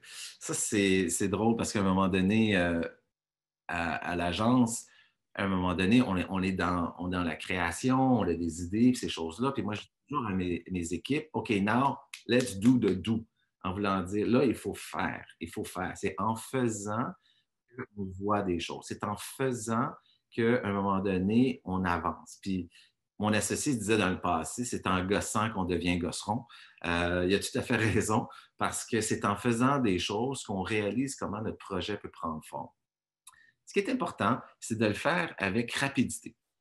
Parce que souvent, lorsqu'on part quelque chose, puis là, je reviens un petit peu à mon jardin, si on décide de partir un jardin, bien, des fois, c'est mieux de partir avec plus d'espèces, plus de plantes, plus de légumes. Plus on plante, plus on a de chances de découvrir quelque chose qui va être extraordinaire. T'sais. Puis après ça, on peut revenir sur un petit nombre. Donc, moi, je dis souvent en création, il faut ouvrir la création dans une entreprise pour avoir le plus d'idées, le plus de projets en haut. Puis par la suite, on travaille, puis on choisit nos projets et nos idées jusqu'à temps qu'on en garde une ou deux, puis qu'on est capable de les travailler. Mais ce qui est important, c'est de le faire avec la rapidité. Si vous ne le faites pas avec la rapidité, vous allez perdre de l'énergie. Et puis à un moment donné, vous allez avoir l'impression qu'on est encore sur ce projet-là. Ça fait 3 ans qu'on parle encore de ça, puis il n'y a rien qu'à avancer. T'sais. Faites-le avec vélocité. C'est pas grave, c'est pas parfait à 100%. Mais ce qui est important, c'est de faire des petits bouts à chaque jour. Marchez votre jardin. Regardez, poussez des projets, essayez. Ça ne marche pas là, on fait autre chose. Il faut tout le temps pousser avec la rapidité. La rapidité, souvent, même en session de brainstorming, c'est bon de vider son cerveau très rapidement et puis de tomber sur les bonnes idées. T'sais. Fait que dites-vous une chose, que mettez-vous toujours en position où on fait des choses. C'est mieux de se rencontrer à tous les jours, un petit 20 minutes sur un projet pour garder de la rapidité que de se dire on va se rencontrer dans 2 semaines pour faire un point sur le projet. Ça, ce n'est pas tellement bon pour la culture créative. De garder une tension quotidienne sur un projet, c'est encore meilleur.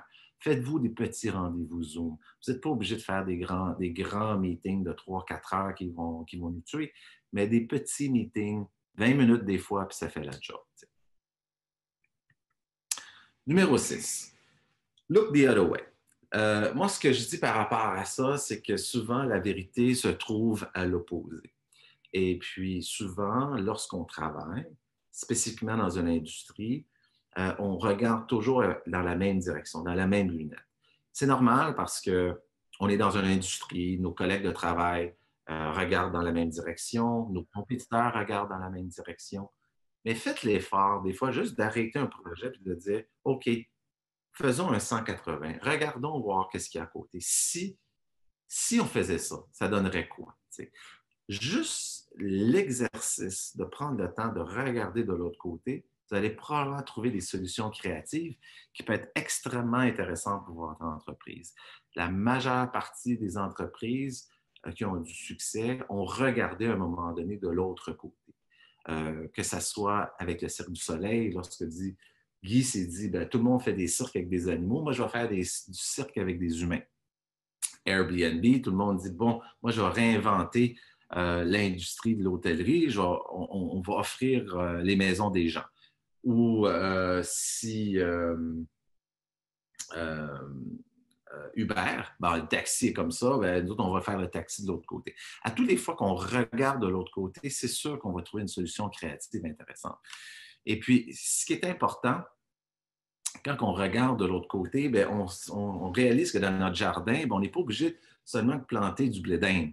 Il y a peut-être un marché intéressant pour les zucchinis ou il y a peut-être un marché intéressant pour avoir une diversité et avoir quelque chose de nouveau. Je suis convaincu que dans vos offres de services, vous offrez des choses qu'on offre depuis plusieurs années. Puis tranquillement, pas vite, on développe les modèles, les services, on offre autre chose qui complète l'offre de services. Souvent en droit, moi, je réalise que le droit, c'est le meilleur partner de business qu'on peut avoir dans plein de dimensions, que ce soit au niveau du management, que ce soit au niveau des acquisitions, au niveau des licences, de développer des nouveaux marchés. C'est sûr que dans mon bateau, moi, avoir un avocat, c'est extrêmement important. Mais c'est sûr que j'aimerais ça avoir un avocat qui a une vision, qui est capable d'anticiper avec moi le futur. Donc, n'ayez pas peur des fois de regarder de l'autre côté, d'inspirer vos clients avec des idées, des fois, qui sont peut-être farfelues, mais qui ont peut-être beaucoup de sens en bout de ligne. Numéro 7, la peur et le doute. Ça, pour moi, la peur et le doute, c'est deux choses qui vont de pair. Lorsqu'on arrive avec une nouvelle idée, souvent, le doute va s'installer. Quelqu'un va exprimer une idée, puis la première réaction des collègues, ça va être de dire « Ah non, ça ne se fait pas. Ah, je ne pense pas que légalement, tu es capable de faire ça. » Ou « Je ne pense pas qu'on a le budget. » Ou « C'est pas planifié cette année de faire ça. » Ah non, je pense que ton idée, ça, c'est la peur. La peur, là, je savais à dire, souvent, la création, c'est une petite chose. Et puis la peur, c'est gros comme ça. C'est souvent la position que les gens prennent dans une entreprise pour, des fois, se valoriser parce que c'est plus facile de critiquer que d'encourager. Alors, quand tu es dans on se rappelle des boardrooms, lorsque quelqu'un présentait une idée, il y a toujours la première personne qui saute, c'est pour la détruire. T'sais. Alors, faites attention à la peur. Parce que la peur, ce que ça fait, c'est que ça nous paralyse. À un moment donné, là, ça coupe la créativité, ça coupe les projets, puis ça coupe notre anticipation. Versus le doute. Le doute, ça nous remet en question. Puis ça commence toujours par nous-mêmes. Lorsqu'on a une idée ou on a un projet, c'est sain et c'est normal qu'on se met à douter de qu'est-ce qu'on fait. Si on doute, ça veut dire que c'est quelque chose d'unique. C'est quelque chose qui n'a été jamais fait. Puis le fait qu'on doute, ça nous fait aller plus loin. Puis moi, ce que je dis souvent, c'est que quand vous avez une idée puis vous doutez, prenez-la puis partagez-la. Allez voir quelqu'un, un collègue de travail, des gens, dites, qu'est-ce que tu penses de tout ça? Puis on peut s'en jaser. Puis qu'est-ce qui marche pas là-dedans? Puis selon toi, toutes ces réactions-là vont vous aider à mieux travailler votre projet, votre idée, qui va faire en sorte qu'elle va être meilleure en bout de ligne. Donc, le doute fait grandir la création, mais la peur paralyse la création. Et souvent, la peur vient souvent aussi d'une culture financière. Moi, je dis toujours, le danger dans une entreprise, surtout comme la nôtre, c'est d'avoir une culture créative et d'avoir une culture financière. C'est important d'avoir les deux. Pour moi, une culture financière et une culture créative doit aller de pair. J'appelle ça le suit and clowns, on peut dire. T'sais, les clowns, c'est les créatifs, puis les suits, c'est les gens d'affaires. Mais ça doit travailler ensemble. T'sais. Ce qui ne marche pas, c'est quand il y a une culture financière qui étouffe la création. Là, dans ce temps-là, ce qu'on regarde, c'est vraiment, on a le red mind, on regarde seulement que le bottom line, on regarde nos chiffres, on n'est pas capable de s'élever pour aller faire quelque chose de plus grand. 8e, les petites fleurs. Les petites fleurs dans son jardin. Pour moi, les petites fleurs, c'est les idées, c'est la création. C'est quand quelqu'un a une idée.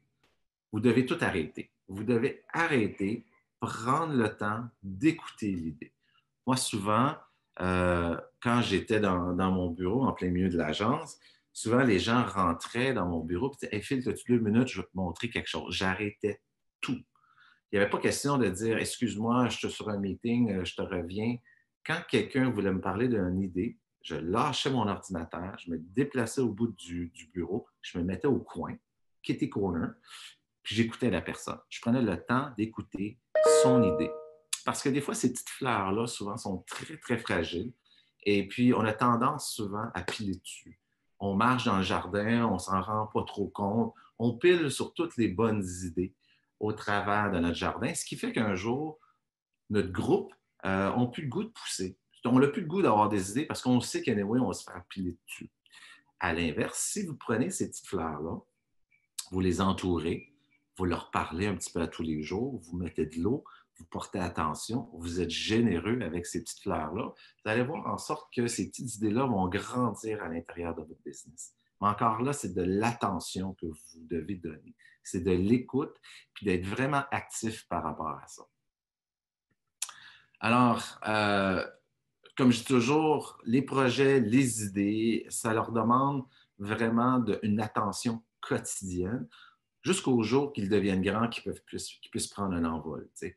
Mais vous allez voir que si vous y mettez un petit peu à tous les jours, vous allez voir la créativité va grandir à l'intérieur de votre entreprise. 9e, mix is good. Il faut mélanger les choses. Mélanger dans son jardin, c'est ce qui amène la diversité. Moi, ce qui est arrivé à un moment donné chez Seedly, c'est que on s'est mis à avoir du succès, à grandir, puis j'avais de la misère à aller embaucher du talent, du bon monde. C'est sûr qu'il y a des écoles au Québec et à Montréal qui sont les universités, souvent, ils font des profils, tu sais, et puis ils ne sont peut-être pas adaptés au marché et aux besoins du marché. Fait qu'à un moment donné, je me suis mis à me promener dans les écoles un peu partout à travers la planète, pour essayer d'aller recruter le meilleur talent. Et puis, c'est là que lorsque je suis revenu chez nous, je me suis dit, je suis fou de prendre l'avion à toutes les fois pour essayer de découvrir des talents. Je serais peut-être mieux de les créer moi-même puis de les bâtir. C'est pour ça qu'on a décidé de bâtir l'école La Factory. On s'est dit que la compétence créative, c'est la chose la plus importante dans nos entrepreneurs. Puis on espère que le Québec de demain sera créatif. Là, je me suis dit, pourquoi qu'on ne peut pas les former créativement, ces jeunes-là? Et non seulement que les former, mais mixer les disciplines, de faire en sorte que les problèmes de demain sont tellement grands qu'on ne peut pas seulement résoudre un problème avec notre espèce. Il faut les mixer avec d'autres espèces. Alors, dans mon jardin, ce que je fais, moi, c'est que je mélange des disciplines. Alors, qu'est-ce qui arrive quand je prends un designer avec un ingénieur ou un architecte ou un motion designer ou un rédacteur? Mais qu'est-ce qui arrive quand je prends un rédacteur qui vient du sud des États-Unis avec un directeur artistique du Brésil? Qu'est-ce qui arrive dans tout ça? Toutes les saveurs, les cultures se mélangent, puis c'est là qu'il y a vraiment du bon travail qui sort. Donc, tout le travail de Seedly vient beaucoup de la multidisciplinarité du travail, mais la magie, ça se passe entre les deux. Moi, je dis toujours, la magie, là, c'est comme deux espèces là, qui ne sont pas supposées d'aller ensemble, tu les mets ensemble, puis c'est génial. Lorsqu'on a légalisé le pot, la marijuana au Québec, je me rappelle, j'avais fait un atelier de travail avec les YPO et puis je les ai fait travailler sur le mandat de légaliser ça. Puis je leur ai dit, bâtissez-moi une équipe de travail pour être capable de légaliser la marijuana au Québec. C'est drôle parce que tout le monde dans l'équipe de travail, il y avait le droit de pas plus que 6 personnes. Tout le monde, c'est sûr, on mettait des avocats parce qu'il y a des gros enjeux légaux. Et puis, on mettait des gens des services sociaux, probablement aussi de la médecine.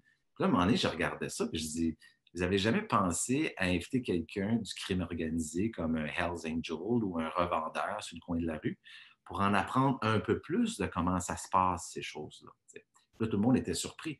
Mais c'est ça, des fois. Être capable de mixer des choses qui n'ont pas rapport ensemble, des fois, ça crée de la lumière, puis c'est bon pour avancer.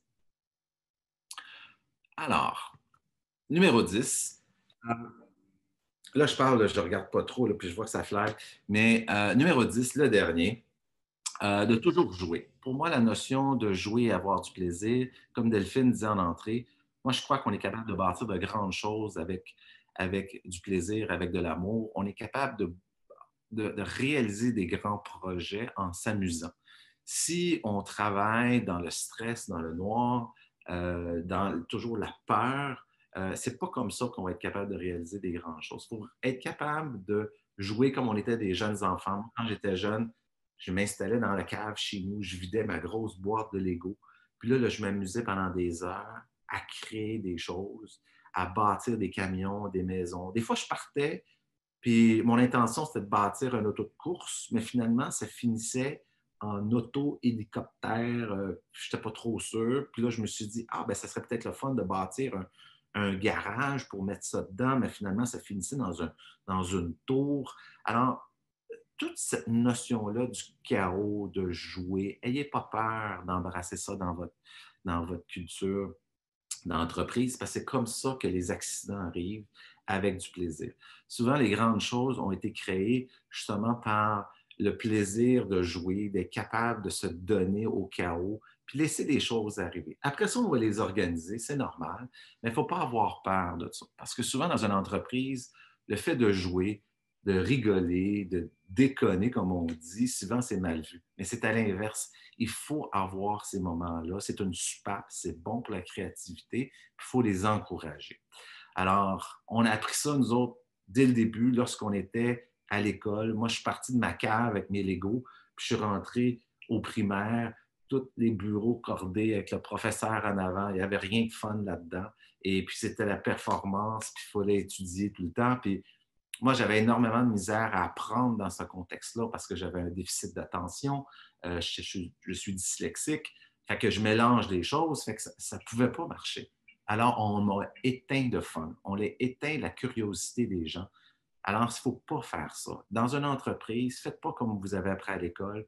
À l'inverse, allumez la créativité, allumez la curiosité, laissez les gens s'amuser, laissez le chaos rentrer pour mieux l'organiser par la suite, puis d'avoir un projet très, très, très clair. Alors, bon, ben là, je finis toujours avec ça qu'on peut atteindre de grandes choses avec du fun et de l'amour, et je le crois fortement. Alors, bon, là, il nous reste, je crois, 15 minutes. Hein?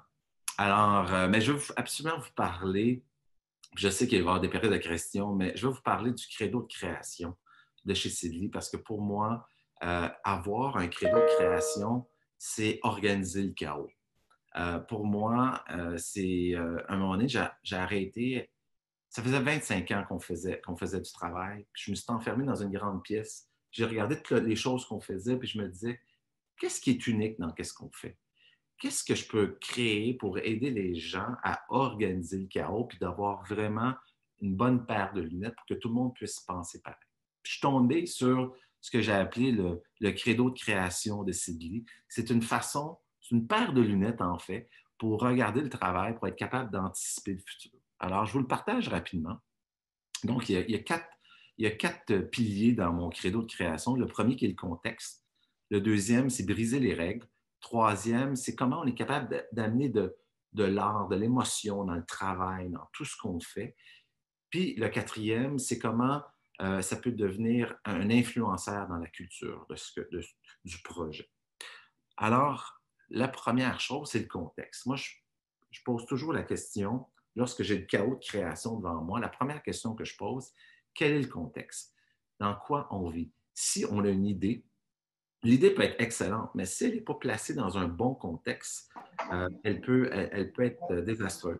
Ou à l'inverse, des fois, une idée dans un mauvais contexte, ou des fois, le contexte peut influencer l'idée. Donc, posez-vous toujours, c'est quoi le contexte dans lequel votre projet, vos idées vont prendre vie et prendre forme. Vous arrêtez et vous posez le contexte. En fait, vous posez la question. Par la suite, une fois que vous avez le projet, vous avez le chaos devant vous, vous avez une idée, prenez le temps de regarder ça et de dire qu'est-ce qu'on peut faire avec cette idée-là pour changer une chose? Le format, le langage, la distribution, le modèle d'affaires, le modèle économique. Qu'est-ce que je peux changer une chose là-dedans pour faire la différence? Je donne un exemple niaiseux. Lorsque Steve Jobs a sorti les iPods, les écouteurs, à place de les mettre noirs, il les a mis blancs. Pourquoi blanc? Ceux qui ont lu le livre, vous avez compris pourquoi, mais pour lui, le fait d'avoir du blanc, les gens marchaient sur la rue, puis les gens pouvaient voir, hey, il y a des écouteurs Apple. Ce n'était pas des écouteurs Sony ou un écouteur Samsung noir, c'était un écouteur Apple. Donc, il avait brisé une chose qui était la couleur. Le troisième, c'est le Art Factor. Le Art Factor, ça pour moi, j'ai appris ça en travaillant beaucoup avec le cirque. Pour moi, d'être capable d'élever des projets de façon émotionnelle. Lorsqu'on tombe dans un niveau émotionnel dans un projet, humainement, les gens sont engagés. Les gens embarquent de façon normale. Je vous donne un exemple. Si demain matin, vous embarquez l'intelligence artificielle ou la robotisation dans vos business, essayez d'y mettre un contexte où les gens vont sentir une dimension humaine à l'intérieur de ça. Posez-vous la question dans tout ce qu'on fait, dans toute la technologie, dans tous les changements qu'on fait, c'est quoi la dimension humaine que je peux mettre à l'intérieur de ça?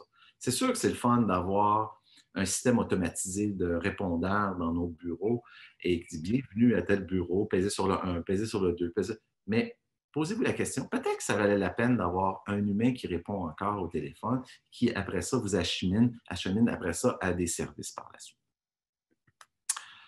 Après ça, c'est comment on peut bâtir une culture alentour de ça. Si vous faites du changement à l'intérieur d'un business, d'une entreprise, assurez-vous que les gens embarquent dans votre projet, dans les valeurs, pour qu'à un moment donné, ça devienne culturel, puis ça bâtit la culture alentour de ça. Puis quand je dis bâtir une culture, des fois, ça peut être seulement d'avoir les bons leaders. Des fois, moi, je dis tout le temps, si la première chose que vous avez à faire quand vous lancez un projet, faites un gâteau, faites un party, c'est ça qui est important. Les gens veulent embarquer là-dedans. Si demain matin, vous rentrez un projet de ERP ou vous rentrez un projet de robotisation dans une entreprise, mettez une dimension humaine, faites de la culture, faites un party, faites quelque chose que les gens peuvent se l'appartenir puis le transporter. Alors, là, j'ai roulé vite dans mon credo, mais parce que je voulais laisser de la place pour les questions. Alors, je vais arrêter de partager mon écran parce que j'aimerais ça voir vos gentils minois à l'intérieur de tout ça pour qu'on soit capable de se jaser un tout petit peu. Alors, je suis prêt à vos questions. Vous pouvez lever la main. Vous pouvez poser des questions dans le chat room si vous voulez. C'est comme bon.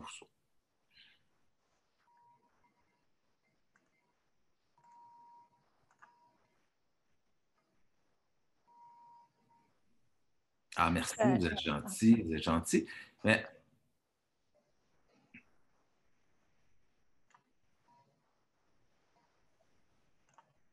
Ah, la permaculture, oui. Mais est-ce que vous avez des enjeux, des choses, des défis que vous avez présentement?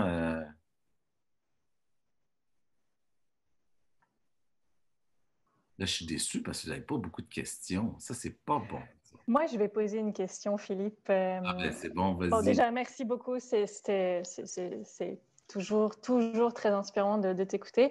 Je suis un petit peu curieuse de savoir comment vous vous êtes ajusté chez Seedly avec le télétravail puis le fait de plus voir en personne, parce que ce que je retiens aussi dans tout ce que tu as présenté, c'est que l'aspect humain, les échanges sont au cœur de tout ce que vous faites. Donc, comment ça se passe puis comment vous avez géré ça? C'est sûr que le changement du télétravail, on était déjà très fort au niveau de la technologie parce qu'on a quand même 8 bureaux à travers la planète, fait qu'on se parle souvent sur des plateformes Zoom. Fait que pour nous, Zoom, c'était déjà dans notre quotidien.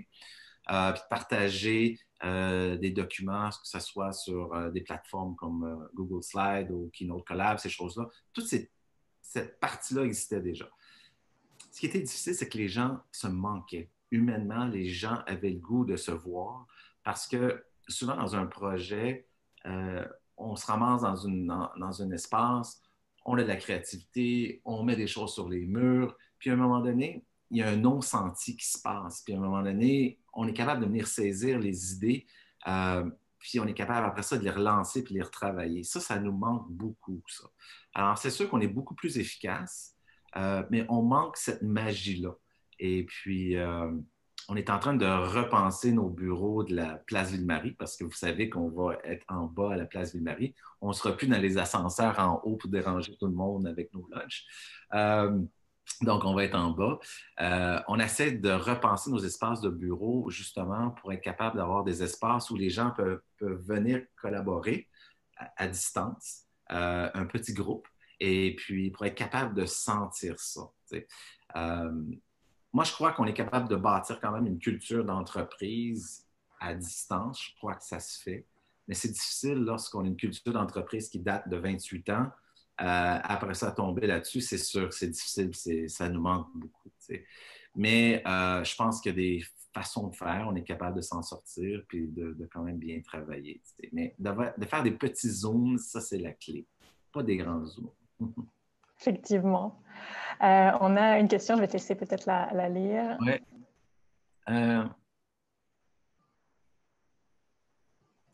Ben oui, c'est ça le problème du boss en haut, là. La question, c'est comment appliquer toute cette philosophie quand notre supérieur est plutôt conventionnel dans son approche?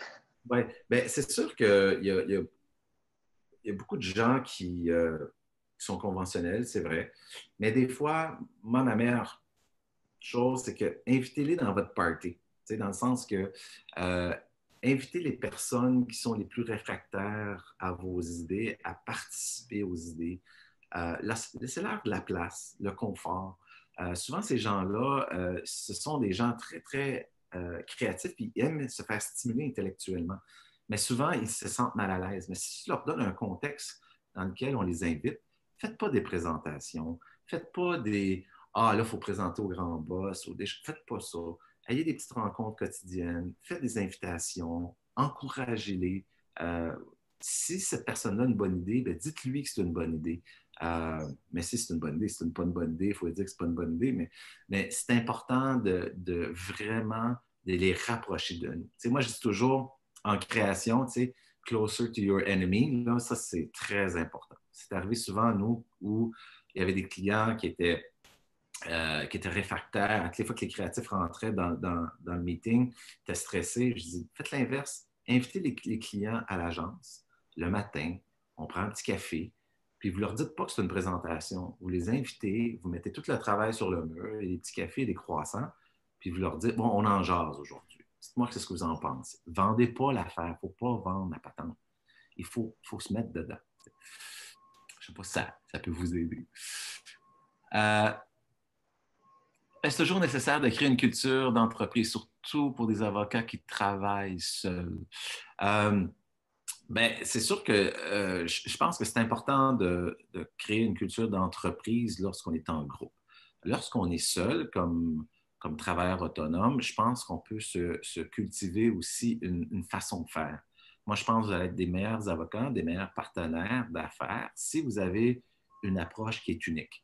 Même si vous êtes seul dans votre business, ayez une approche unique, une façon que vous amenez votre intelligence, votre service de façon unique qui va faire en sorte que votre client va se dire « Ah, ben moi, je ne peux pas me passer de Philippe ou je ne peux pas me passer de telle personne parce que c'est unique la manière qu'il travaille. » Moi, je pense que c'est important de se poser la question là-dessus.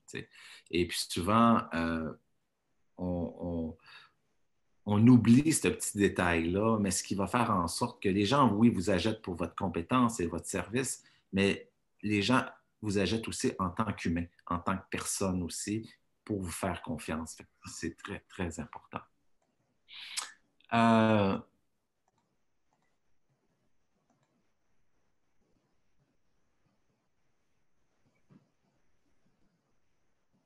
Oui, ça, c'est une super bonne question de la part de Christian.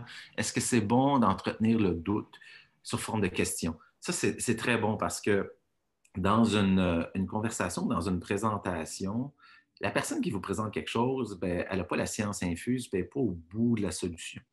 Ce qui est important, lorsqu'on a une bonne idée sur la table, on pose une question. Puis des fois, c'est pour différentes angles, sur comment on va la réaliser ou comment on va la financer ou comment on va approcher telle technologie ou trouver un partenaire. Je pense que c'est important de prendre le temps de poser des questions sur la question. Quand on pose une question sur la question, ça fonctionne toujours. C'est comme dans un cocktail, puis je suis convaincu que Pierre Pilote serait le champion de ça.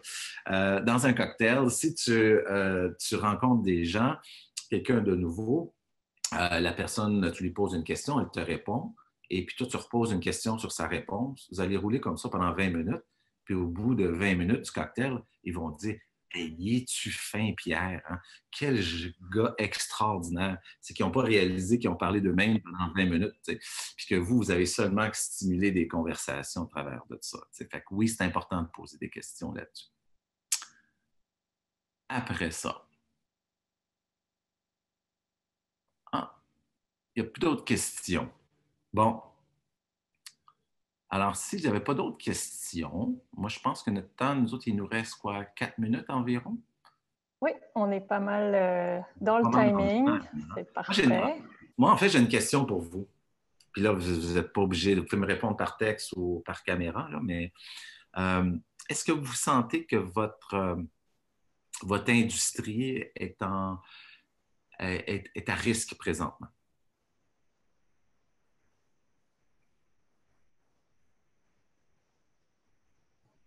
Est-ce que tu veux parler de l'industrie des services juridiques ou l'industrie des non, participants? L'industrie des services juridiques. Est-ce que vous trouvez que est-ce qu'on est à risque via l'intelligence artificielle? Est-ce qu'on est à risque via d'autres services qui pourraient devenir des commodités? Est-ce que vous pensez que les banques pourraient offrir des services juridiques à ses employés? Est-ce que vous pensez que le data pourrait être un endroit intéressant pour vous? Qu'on devienne de plus en plus. Bonjour, ouais. Marc Tremblay. Oui, bonjour, Marc. Ben, je pense que la plupart des gens sont d'avis, en tout cas, je ne veux pas parler pour les autres, mais que oui, notre profession est certainement en évolution. Vous pouvez voir ça comme une menace ou comme une opportunité, là, mais donc la gestion de risque de ce côté-là, c'est plus ça. Je pense que c'est clair qu'on est en évolution, que vous l'avez dit, l'intelligence artificielle amène certains... Encore aujourd'hui, c'est encore petit, mais ça va aller en croissant. Il y a beaucoup de choses qui étaient des commodités qui vont s'accroître. Ça va devenir de plus en plus le cas. Et que ça va faire évoluer la profession, c'est certain. Mais moi, je suis d'avis, puis c'est un peu controversé mon opinion là-dessus, mais que moi, il y a 20 quelques années, quand j'étais étudiant, on faisait des recherches manuelles dans le Canadian Abridgment, en tout cas, bref, ces techniques-là, mais dans des affaires très manuelles qu'aujourd'hui sont faites. Puis pourtant, à l'époque, au bureau où j'étais, on était 25 stagiaires. Puis aujourd'hui, il y a autant de stagiaires. Ça a juste évolué parce qu'avant, quand on était en litige, moi j'étais en litige dans ma première vie, puis les cahiers d'autorité, on faisait ça le soir parce que on arrivait au bureau puis on avait des petites fiches, microfiches. C'est pas croyable, c'était des photocopies, mais peu importe. Mais alors qu'aujourd'hui, c'est informatisé, mais on s'attend maintenant à avoir des recherches le lendemain qui vont aller chercher de la jurisprudence américaine, française. Alors, tout est poussé. C'est une arme, c'est une compétition. Par exemple, en litige, c'est une arme, c'est une guerre entre deux armées. Donc, une fois que l'autre armée a un missile, ben, t'en veux un aussi. Puis, effectivement, ça fait en sorte qu'il y a autant de travail. Le travail est différent. Mais dans le cas du litige, ça évolue. Tandis qu'en droit des affaires, par exemple, je vais finir là-dessus, mais c'est un sujet qui me passionne, mais en droit des affaires, ben, il y a aussi, il va y avoir des choses comme produire un contrat de base. C'est déjà beaucoup plus facile qu'il y a 10 ans. Mais maintenant, on va focaliser beaucoup plus sur la communication du risque, quelle est l'allocation, la contextualiser, puis rapidement faire comprendre aux clients c'est quoi ces alternatives-là, alors qu'aujourd'hui, historiquement, beaucoup de contrats étaient rédigés avec une perspective de précédent. Ça a été fait comme ça, on va le faire comme ça, puis c'était un peu anecdotique comme pratique, alors qu'aujourd'hui, elle va devenir beaucoup plus fact-based approach, là. Donc un peu plus basé sur des analyses plus fines et plus sophistiquées qui vont, elles, amener beaucoup plus de valeur aux clients, mais qui vont nécessiter beaucoup de travail aussi, mais un autre type de travail. Ça, moi, tu vois, on a seulement posé une petite question simple, on pourrait jaser longtemps là-dessus, mais je vois dans le chat room aussi, il y a différents secteurs qu'on voit que tous les secteurs vont subir un changement, que ce soit au niveau un changement économique ou un changement technologique. Mais je pense que la créativité et l'innovation va toujours être un avantage concurrentiel dans tout ça. Puis moi, je pense que vous avez toutes les chances du monde de votre côté. Puis d'accord, on parle des stagiaires. Avant, on avait 25 stagiaires qui faisaient de l'entrée de données ou de la recherche. Maintenant, aujourd'hui, on a encore probablement 25 stagiaires, mais pour faire autre chose, pour aller plus loin, pour aller dans un autre ère de service. Ayez pas peur de vous poser ces questions-là. Et puis, je vois que les gens disent, ah, la créativité, je pense que c'est quelque chose qui va nous aider. Bien, je vous encourage à venir vous inscrire à la factory. On a des formations qui sont en ligne, aussi en présentiel, mais pas pour tout de suite. Mais je vous invite à aller regarder ça et puis ça va vous aider probablement dans vos projets. Et puis, des fois, c'est une formation d'une journée et puis ça vous aide sur votre leadership responsable ou ça vous aide sur le design thinking ou sur comme le storytelling, aussi comment on annonce ou on parle d'un projet, justement, qu'on parlait de comment on communique nos dossiers à nos clients. Alors là, je veux respecter le temps. J'ai débordé d'1 minute. Mais ça me fait toujours plaisir, Delphine, de venir vous voir. C'est toujours agréable. Et puis, peut-être un jour, il va y avoir une autre salle chez vous qui va être nommée suite à un atelier de création. Mais c'est toujours bien le fun. Puis moi, j'ai beaucoup confiance en vous. Je vois plein de jeunes visages. Vous êtes de la génération qui vont tout changer ça. Fait que allez-y, all in. Je vous le dis, puis ça va être incroyable. Le futur va être tellement bright qu'on va être obligé de porter des lunettes fumées. Fait que je vous laisse là-dessus. Et puis, portez-vous bien et soyez en santé. Et merci beaucoup. Salut. Merci, un grand merci Philippe. C'était vraiment très, très intéressant. On est vraiment proche de la fin de l'événement. Nos conférenciers de la première partie sont là. Si jamais il y a des questions pour eux, des questions qui vous viennent maintenant, n'hésitez pas à les poser sur le chat là, pendant encore quelques minutes. Je veux simplement en profiter pendant ces quelques minutes pour remercier tous ceux qui nous ont aidés à préparer cet événement. Puis évidemment, nos conférenciers, nos modérateurs, modératrices dans les ateliers, toute l'équipe marketing de Gowling WLG qui a travaillé fort sur cette activité, notre équipe technique aussi, puisque tout s'est bien déroulé, pas d'interruption de service Zoom, donc on est vraiment très, très heureux. Merci à vous d'avoir pris le temps de rester avec nous tout au long de cette matinée. Vous allez recevoir dans les prochains jours une copie des présentations de ce matin, également un court sondage de satisfaction. On est toujours curieux de savoir ce que vous avez pensé de ce qui a été dit ce matin, à nous aider, comme l'a dit Philippe, à nous réinventer, à penser différemment, donc n'hésitez pas. Je vais céder rapidement la parole à Mylène ou Christian qui veulent peut-être nous dire un dernier mot. Bon, d'accord. Mais merci alors tout le monde pour la participation. Je pense que ça a été un événement avec beaucoup de succès aujourd'hui, une grande participation de tout le monde. Comme on vous dit, en tant que conseiller juridique, vous avez des enjeux qui sont particuliers. Donc, on est là, l'ACC, pour vous aider, pour préparer des formations, pour discuter et continuer à partager en nous. Hein. C'est un début de conversation qu'on a un peu aujourd'hui, mais on vous invite à vous impliquer davantage au sein de notre communauté juridique. Merci Christian. Puis comme je vous l'avais dit au tout début, l'atelier légal, c'était aujourd'hui sa première édition. C'est un rendez-vous qu'on veut rendre régulier et annuel dans tous les cas. Donc, on a hâte de vous retrouver pour la prochaine édition. Je ne crois pas qu'il y ait de questions pour nos conférenciers, pour Alexandre, Benoît et Marc. Alors, je vais maintenant conclure l'événement. Je vous souhaite à tous une excellente journée. J'espère que vous êtes inspirés, que vous repartez avec à la fois des bons conseils juridiques et pratiques, et puis également beaucoup d'inspiration dans votre façon de travailler, façon d'être, avec tout ce que nous a dit Philippe. Très certainement, j'ai pris toutes mes notes, pas sur un post-it parce que ça ne rentrait pas dans un post-it, mais je vais garder ça toujours à proximité. Alors, merci encore. Merci au nom de Gowling WLG et de l'ACC Québec. Bonne fin de journée et à bientôt.